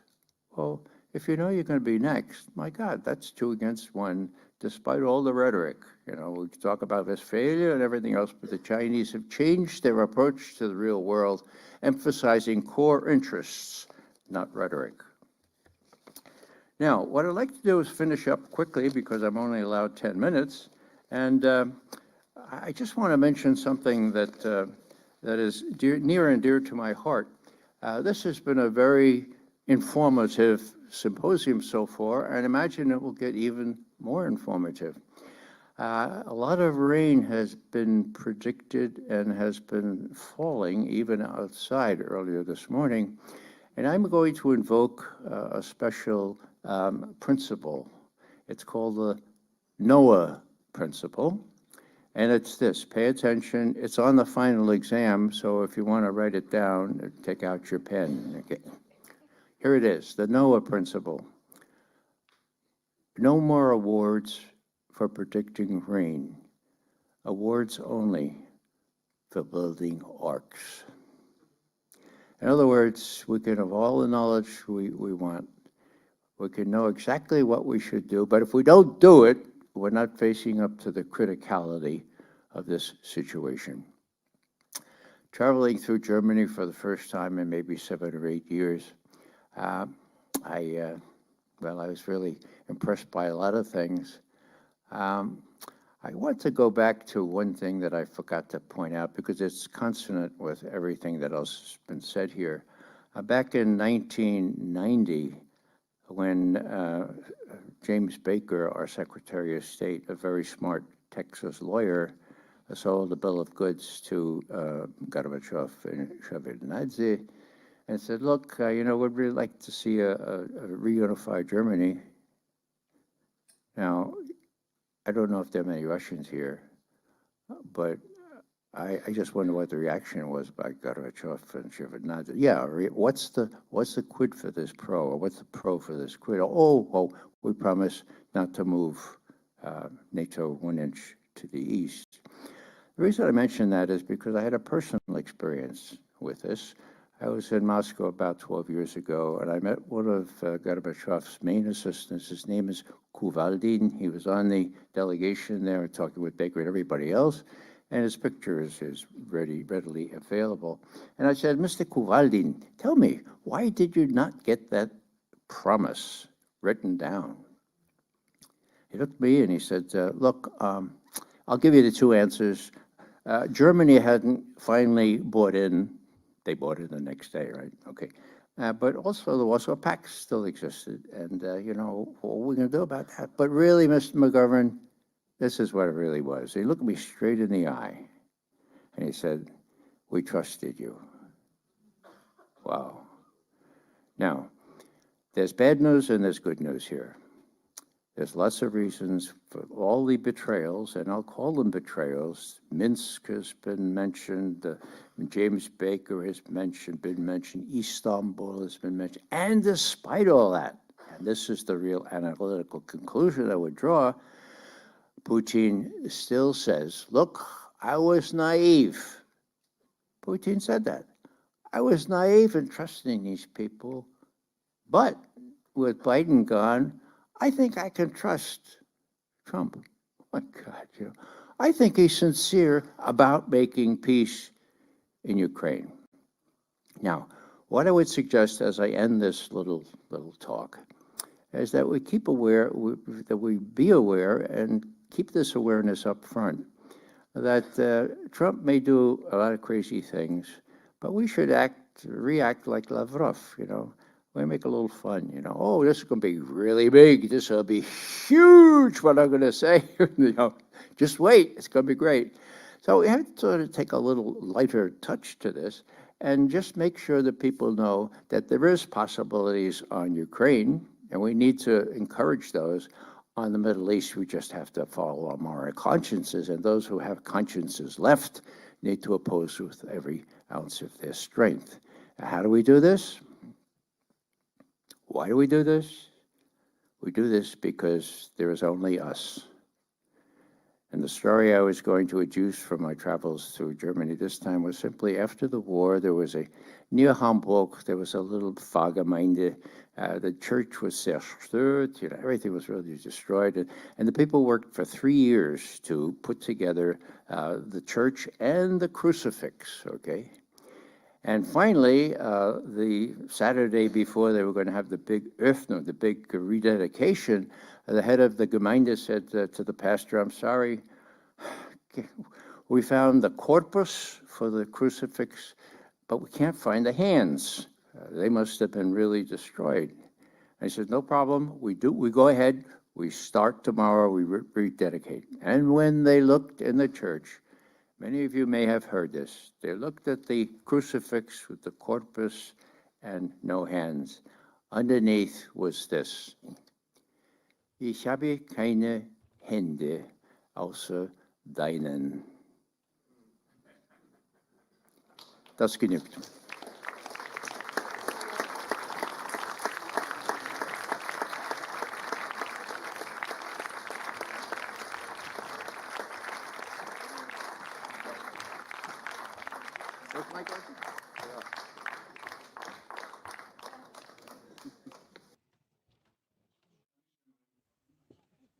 Thank you, Mr. McGovern, for these insights. Now we have the calling question. We have several members who are online. This is Mr. Patrick Lumumba from Kenya. Do we have the technicians? Lumumba doesn't have his video on. No, it's true. I'm glad that you are online here. I only saw music from my TikTok videos. And I heard passionate speeches about the sovereignty of Africa. So therefore, I'm delighted that you are live here, that you are a participant of this conference. You also have worked as a secretary of the Pan-African Commission. We are happy to listen to your contribution. Thank you very much. Let me start by thanking the organizers. I've had the advantage of listening to a number of presentations. And for that reason, I'll be very brief. I will not repeat what has been said, but I'll speak from the standpoint of the continent of Africa. I've listened to speakers to talk about Africa as if she were one country, homogeneous. And yet we all know that Africa is divided into 54 sovereign states, with a number of others seeking to be recognized. We also know that those 54 states continue to labor under the neo-colonial project through institutions such as the Commonwealth for former British colonies, La Francophonie for the former French colonies, the Organization of Portuguese Countries for former Portuguese colonies. We are also aware that the United States of America after the World War II has been a hegemon in terms of dictating politics and economics through institutions such as the World Bank and IMF. We are also aware that there are new entrants into the African scene, such as China, who are engaging in economic activities, but also playing very subtle diplomacy. We are also aware of the Russians who are increasingly becoming influential in the continent of Africa. The Emiratis are also present. And of course, Turkey is also present. So that as I speak to you now, there is a new scramble for Africa. It is a scramble that has a déjà vu effect. It is almost as if Berlin is happening again, 1884, 1885. The only reason and the only difference now is that the language is sugar-coated and may very well lull Africa into a false sense of security.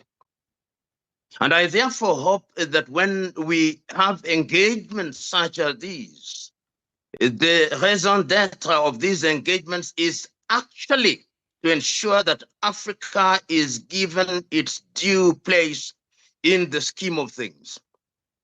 But I do not blame the world. Part of the problem that we have in Africa diplomatically, economically, and politically is co-authored by Africa. We remain divided, and therefore we are weak. We are susceptible to manipulation, and Africa remains a playground for all the players that I have identified. I hope that the Schiller Institute, by midwifing this engagement, is going into a space where Africa is going to occupy her pride of place, which requires that Africa defines herself. We don't define ourselves.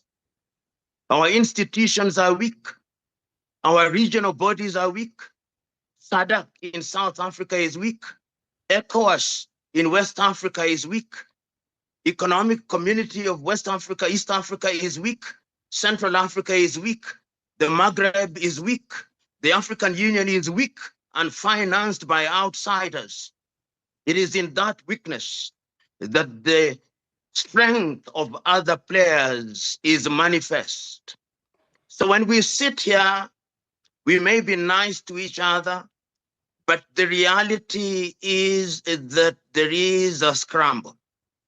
There were days when Africa was forced, and there were days when Africa was compelled to either identify with the former Soviet Union, and where African leaders were assassinated when it was assumed that they were communists. Patrice Lumumba suffered that fate in the Democratic Republic of Congo. Kwame Nkrumah suffered that fate by way of being overthrown in 1966 in Ghana. Sylvanus Olympio suffered that fate in 1963 in Togo. Amilcar Cabral, Ahmed Ben Bella. And when Africa therefore joined with others in those early days to form the non-aligned movement, it was an attempt for Africa to liberate herself from the two hegemons at that time, the Soviet Union and the conceptual West, led by the United States of America. The non-aligned movement led by Sukarno of Indonesia, Nehru of India, Gamal Abdel Nasser of Egypt, Tito of Yugoslavia, and Nkrumah of Ghana was we neither look east nor west, but we know that all those were torpedoed. So that as I speak to you now, what ought to be done, and I can't agree with the previous speaker, Ray McGovern, who said, we know what ought to be done. The world is a forest of treaties and resolutions.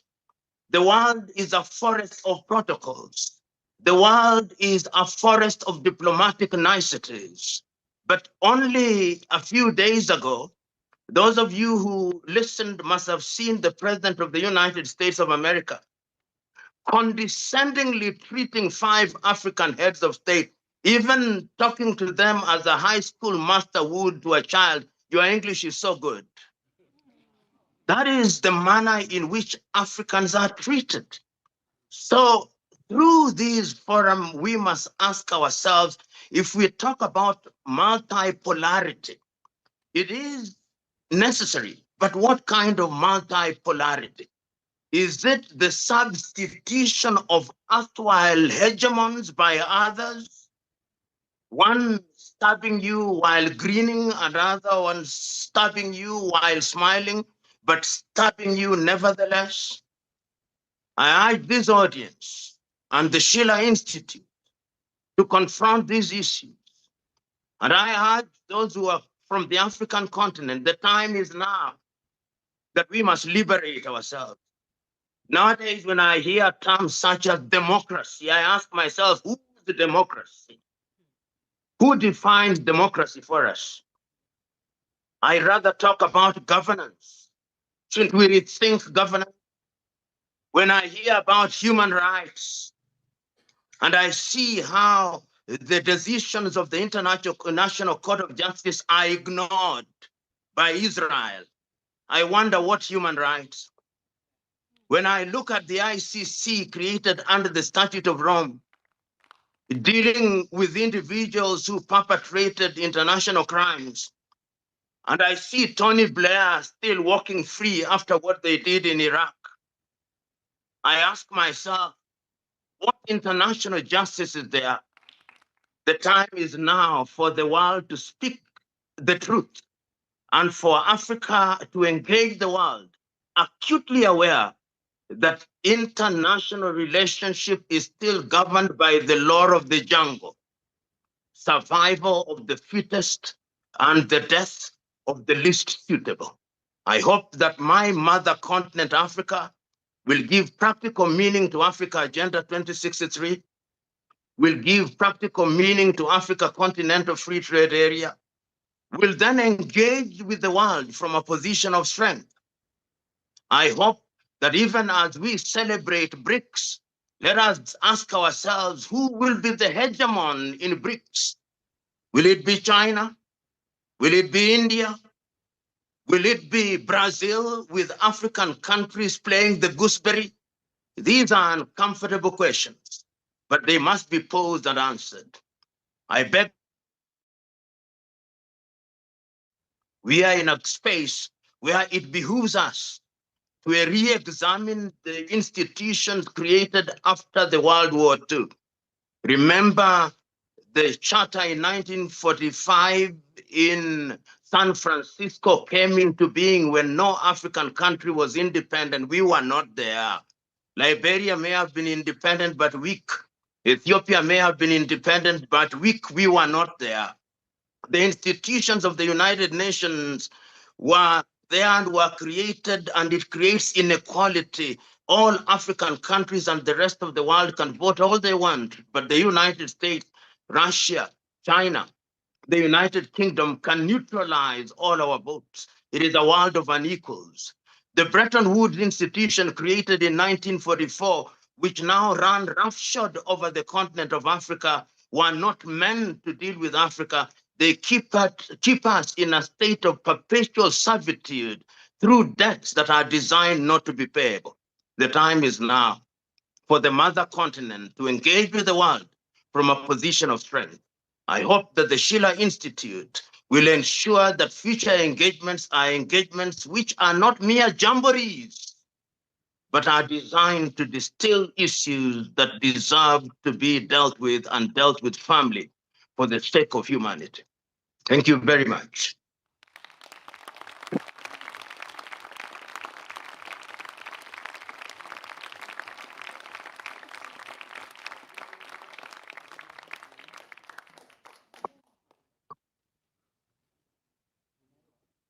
Wir hatten noch einen Redner erwartet aus Südafrika. We were expecting another speaker from South Africa, Dr. Kwame Amour, but unfortunately he was refused a visum to attend. The other speaker, Abby McCoy, is apparently not online. So we start our podium. I'm asking those who are here in the room, Mrs. LaRouche, Ray McGovern, and then our friend Dave from the Technic will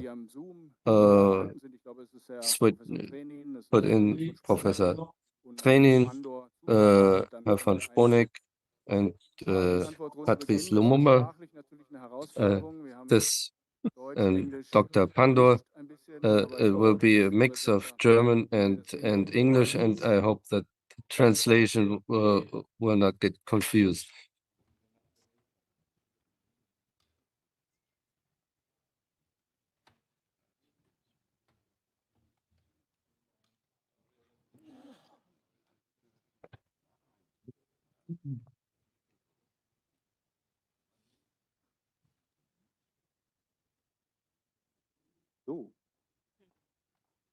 Gehen alle Mikrofone? Können Sie uns hören? So are all the microphones functioning? Can you hear us? So I would like to ask Helga to address the and give us her comments on what she has heard today. I'm very happy about these contributions. I think they give a good panorama of the situation in the world. Können wir Übersetzung bekommen für Professor Zhang?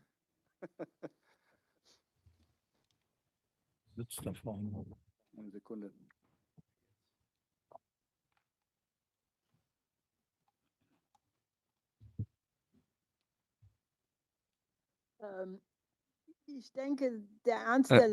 I think the seriousness of the situation was addressed by Dr. Trenin very pregnantly, but unfortunately he's not in this discussion now. His assessment that this is as serious as the Cuba crisis, but I'm also happy that Dr. Zhang brought the Chinese optimism into Germany, because that is what we're lacking most in Germany. And Ray McGovern has brought in the humor, the sense of humor, to survive the seriousness of the. And then we have what Professor Lumumba said. There is no question that the major players, including in Europe,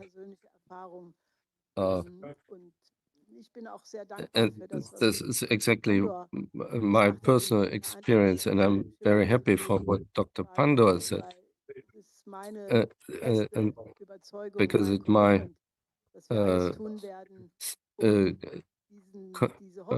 conviction that the hope that she's putting in us, I'm hopeful that we can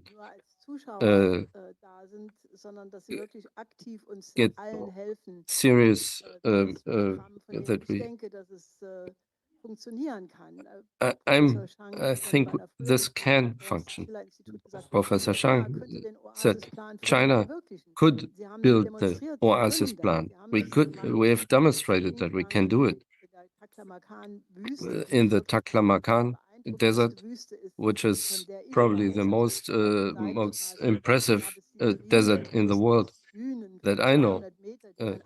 They have dunes of 200 meters high that are moving from one day to the next. And to build some economic development in such conditions is really a large achievement.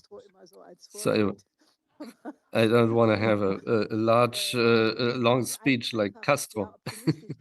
I'm quite optimistic that this conference can create a milestone in that respect. Dr. Zhang, you're addressed when Mrs. LaRouche says that the Chinese optimism is very positive for us, but it's not an unfounded optimism. But you said we have a physical basis for doing that. And China is a co-founder of the 5 principles of peaceful coexistence. China has a special relation to Africa. The foreign minister always visits first Africa. And so you can comment on what was said, including what the African friends said. Microphone.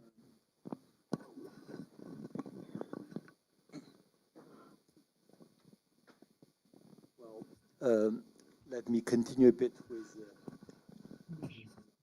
Chinese optimism. Good. Is it okay? Okay. As I often describe China as a civilizational state, which means it's a continuous civilization for over 5,000 years. And China was first unified in 221 BC. And since then, in most cases, China was a unified country. So as a civilizational state, you have gone through many ups and downs. You have seen everything. And why Chinese nation can be, again re-emerge, had to do with this strong sense of optimism. So today, if you look at the relation between China and ASEAN, Southeast Asia, 10 nations, compare this with Europe or EU with the United States. I remember back in 2 years ago, the Munich Security Conference report was entitled Lose-Lose. And I read that report. In fact, it's not lose-lose for all, it's lose-lose for Europe. Yeah. Europe lost peace, lost independence, lost many, lost prosperity, whatever. But in Asia, it's on the whole, it's far more win-win than lose-lose. Just look at China and ASEAN. The past 5 decades is the longest continuous period of peace, stability, and development. Of course, difference is the major powers, China and United States. China respects strictly sovereignty, neutrality, and centrality of ASEAN. That's their key position: independence, centrality, and neutrality. So China accepts their code for non-nuclear free zone, nuclear weapon free zone, and Treaty of Amity, etc. And that's in the political domain. In the economic domain, in the case of China and ASEAN, both sides think economic and development pillar is foundational for everything else, for everything.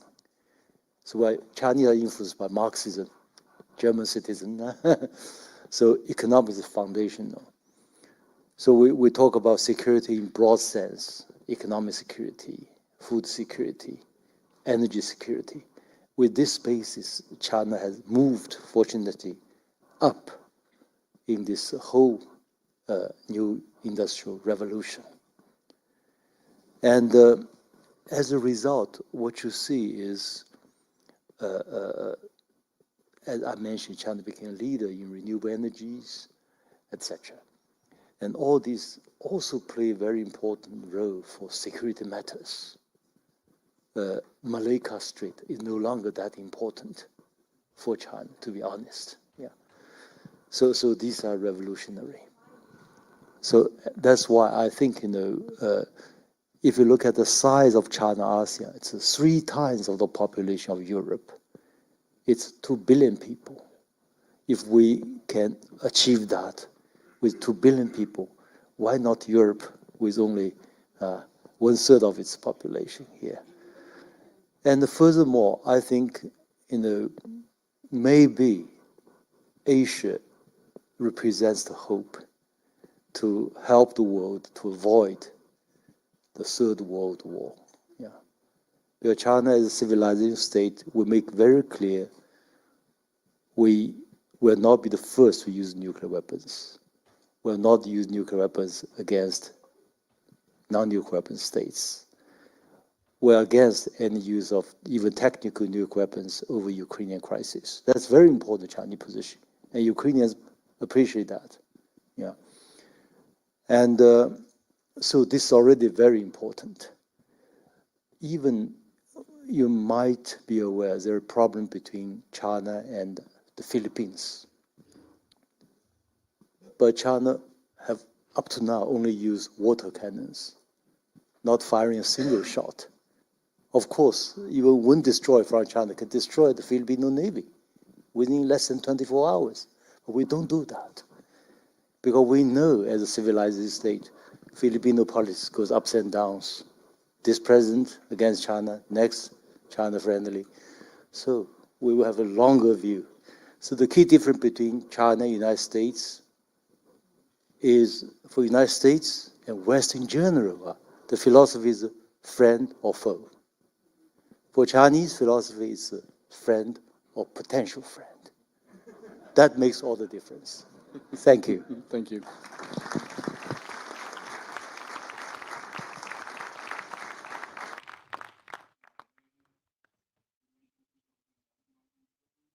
We would like to hear your opinion on on the relations between US and Russia, as you say, on a potential way to stabilizing them. But the relations to China have a lot of facets. That you have the economic relation, you have the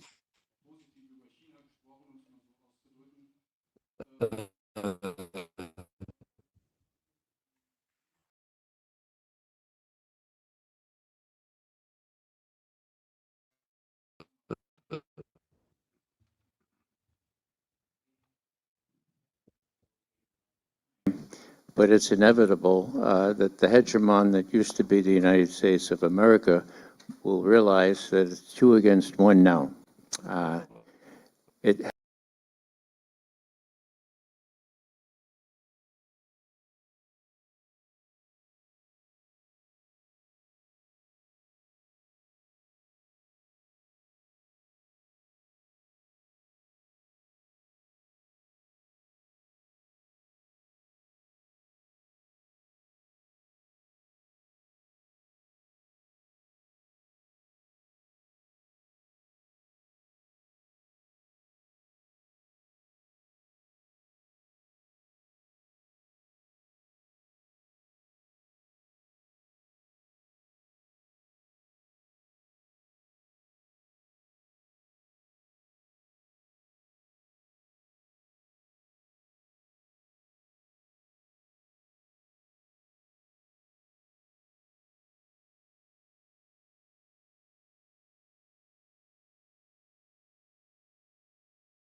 longer have a free media.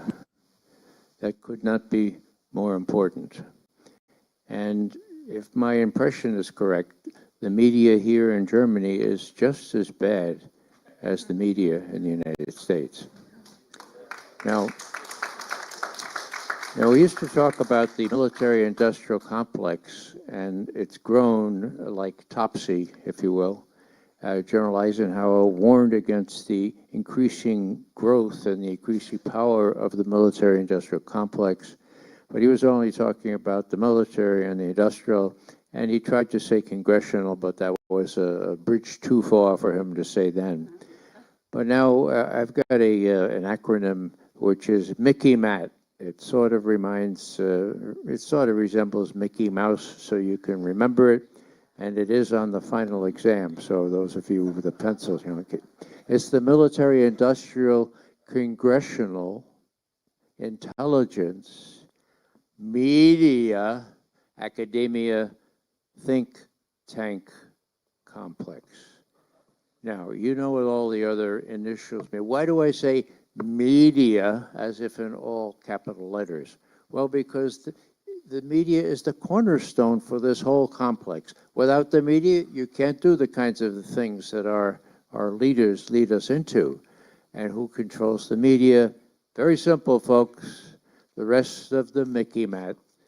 The media is controlled by the corporations that profiteer on war making, on building Leopard tanks and Rheinmetall and Großmarfai, and they all have a stake in the media, and so do all our profiteers, our military-industrial profiteers in our country. So, Alternative Medien, that's just incredibly important these days. Schülerkonferenzen, auch sehr schön, auch sehr wichtig. So, what I suggest is you spread the word around, because it's up to us. Again, there's no one to do this but us. Ganz genau. Es sind ja auch einige Medien hier, natürlich nicht ARD und Arte oder was, aber wir hatten auch eine Pressekonferenz am Donnerstagabend gemacht, und da sind auch einige alternative Medien gekommen, und ich bin immer wieder erstaunt, dass die doch eine große Reichweite mittlerweile haben. Vielleicht dieselbe Frage an Professor Zhang.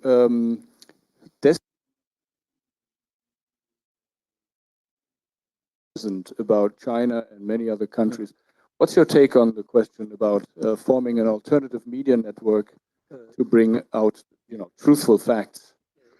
Yes. In the first place, because I did not have any translation, so I did not hear the exact question. But your message is clear. Okay. I can explain. Yeah.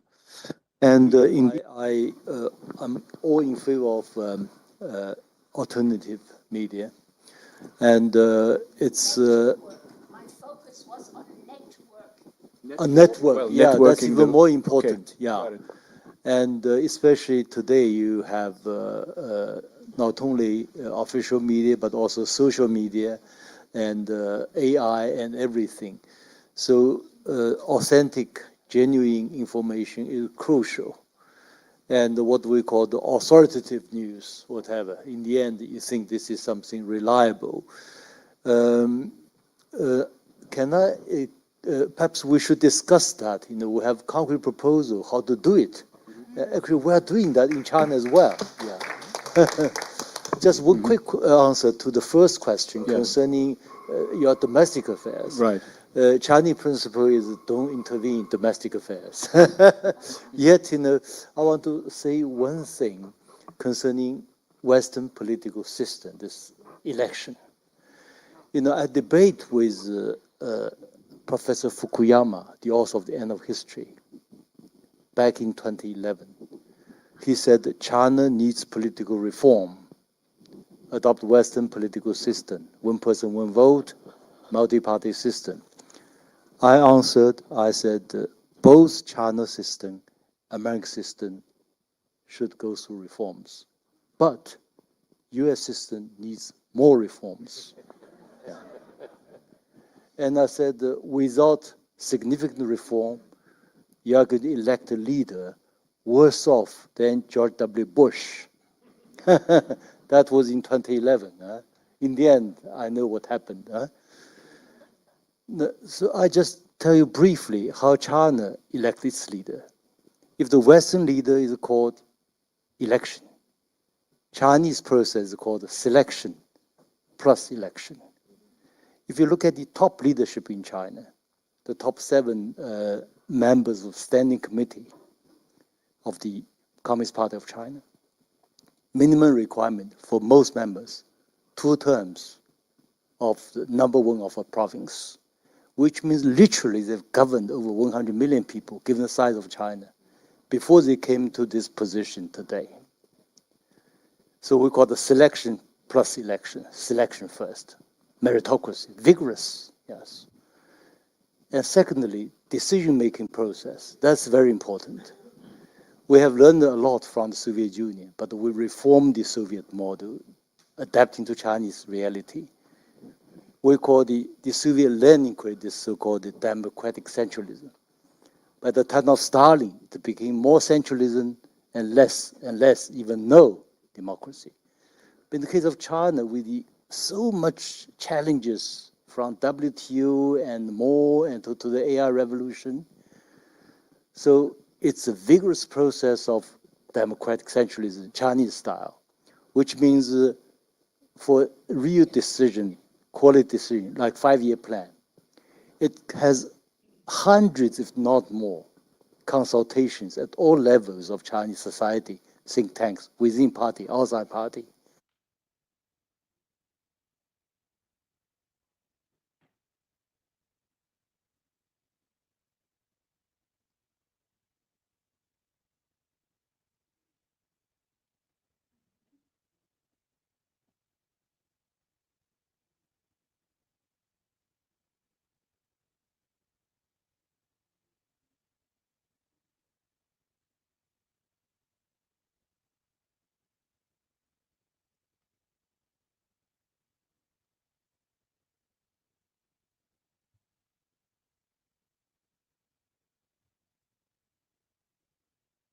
German plan. It's about intelligence economy.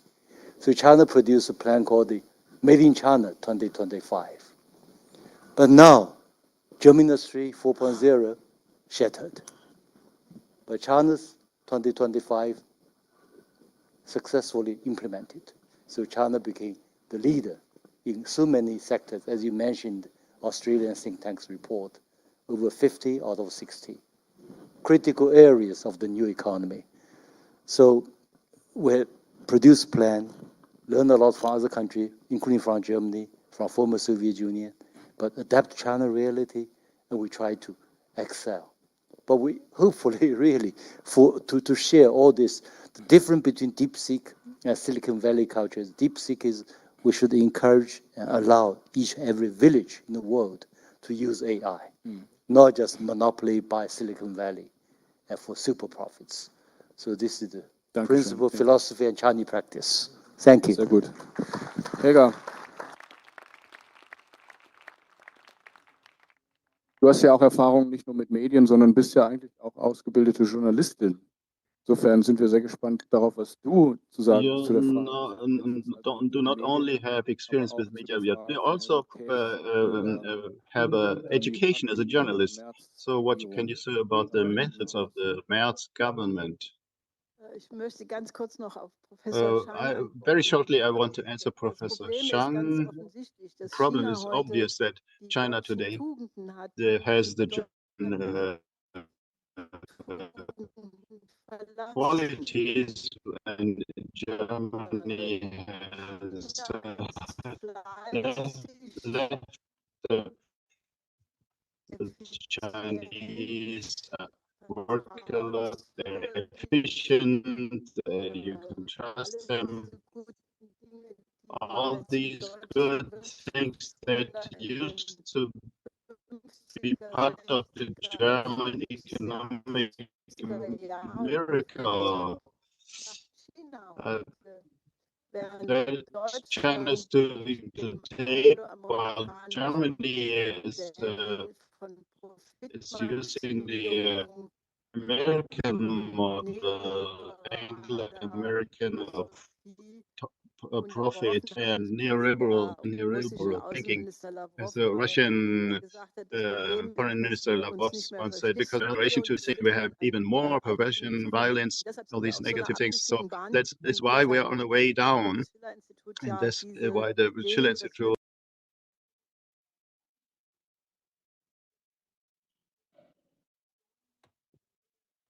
Zivilisation ihre besten Traditionen hervorbringt und man auf der Basis dann einen Dialog macht. Also in Bezug auf Herrn Merz fällt mir nicht mehr sehr viel ein, außer dass er natürlich eine Karriere hat, die ihn als Vorstandsmitglied von erst Hongsheng Banking Corporation und dann BlackRock trainiert. BlackRock, and that was his training for the job he's doing. I don't see much hope, except there will be new election very soon. And I would wish that even also in the CDU, like in the SPD, where there was this manifesto, which is quite popular. Also in the CDU and CSU, that there are still Christians in those parties that would maybe do. So we don't like a policy which endangers Germany's existence, because if we send towers to Ukraine, Germany will be the target. As Professor Twain said, it's a very clear message. If there's a Russian reaction, and he's sure it will come, it will not be in the Far East, but here. And we have wake up the population. We had Professor Postol at one Zoom conference recently. He showed the maps, hundreds of nuclear bombs which will fall on Germany. We will not exist anymore. And that must be in part of the consciousness. In the 1980s, in the rockets crisis, there was hundreds of thousands of people on the street because they knew we were on the verge of World War III. But today, the people are sleepwalking, and the peace movement is just a small group. We have to change that. We founded the International Peace Coalition with the idea to go over ideological differences and the doctrine, divide and conquer. Right now it works perfectly. I don't want to talk about, but if you say my name, there's people in Germany who still go unconscious just with the name. So really, the the peace coalition has to be made bigger. So all parts of the peace movement internationally will be one. So we are working on that in Africa. We have very many people in Latin America, part of the International Peace Coalition, and these institutions were also Mrs. Panda also called on this, that this becomes a majority and the war policy will be stopped. And on the networking of alternative media, I see it also as a very central work for us. And I think if we do that fast and get many collaborators who try to go over differences, that we can make it. The mainstream media are not that respected anymore. And if we manage here and there to have a different voice, like Ray McGovern, like Professor Shang, like Madame Pandor, Herr von Sponik, I think we have a good chance of may have a better conscience very soon.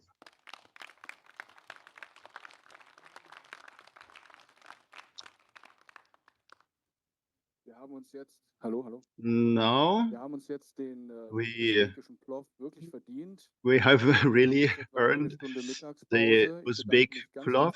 So we will have now 1 hour lunch break. I thank very, very much all the speakers and the audience. Enjoy your meal and be back on time for the second panel. We have wonderful speakers. And tonight, don't miss the concert.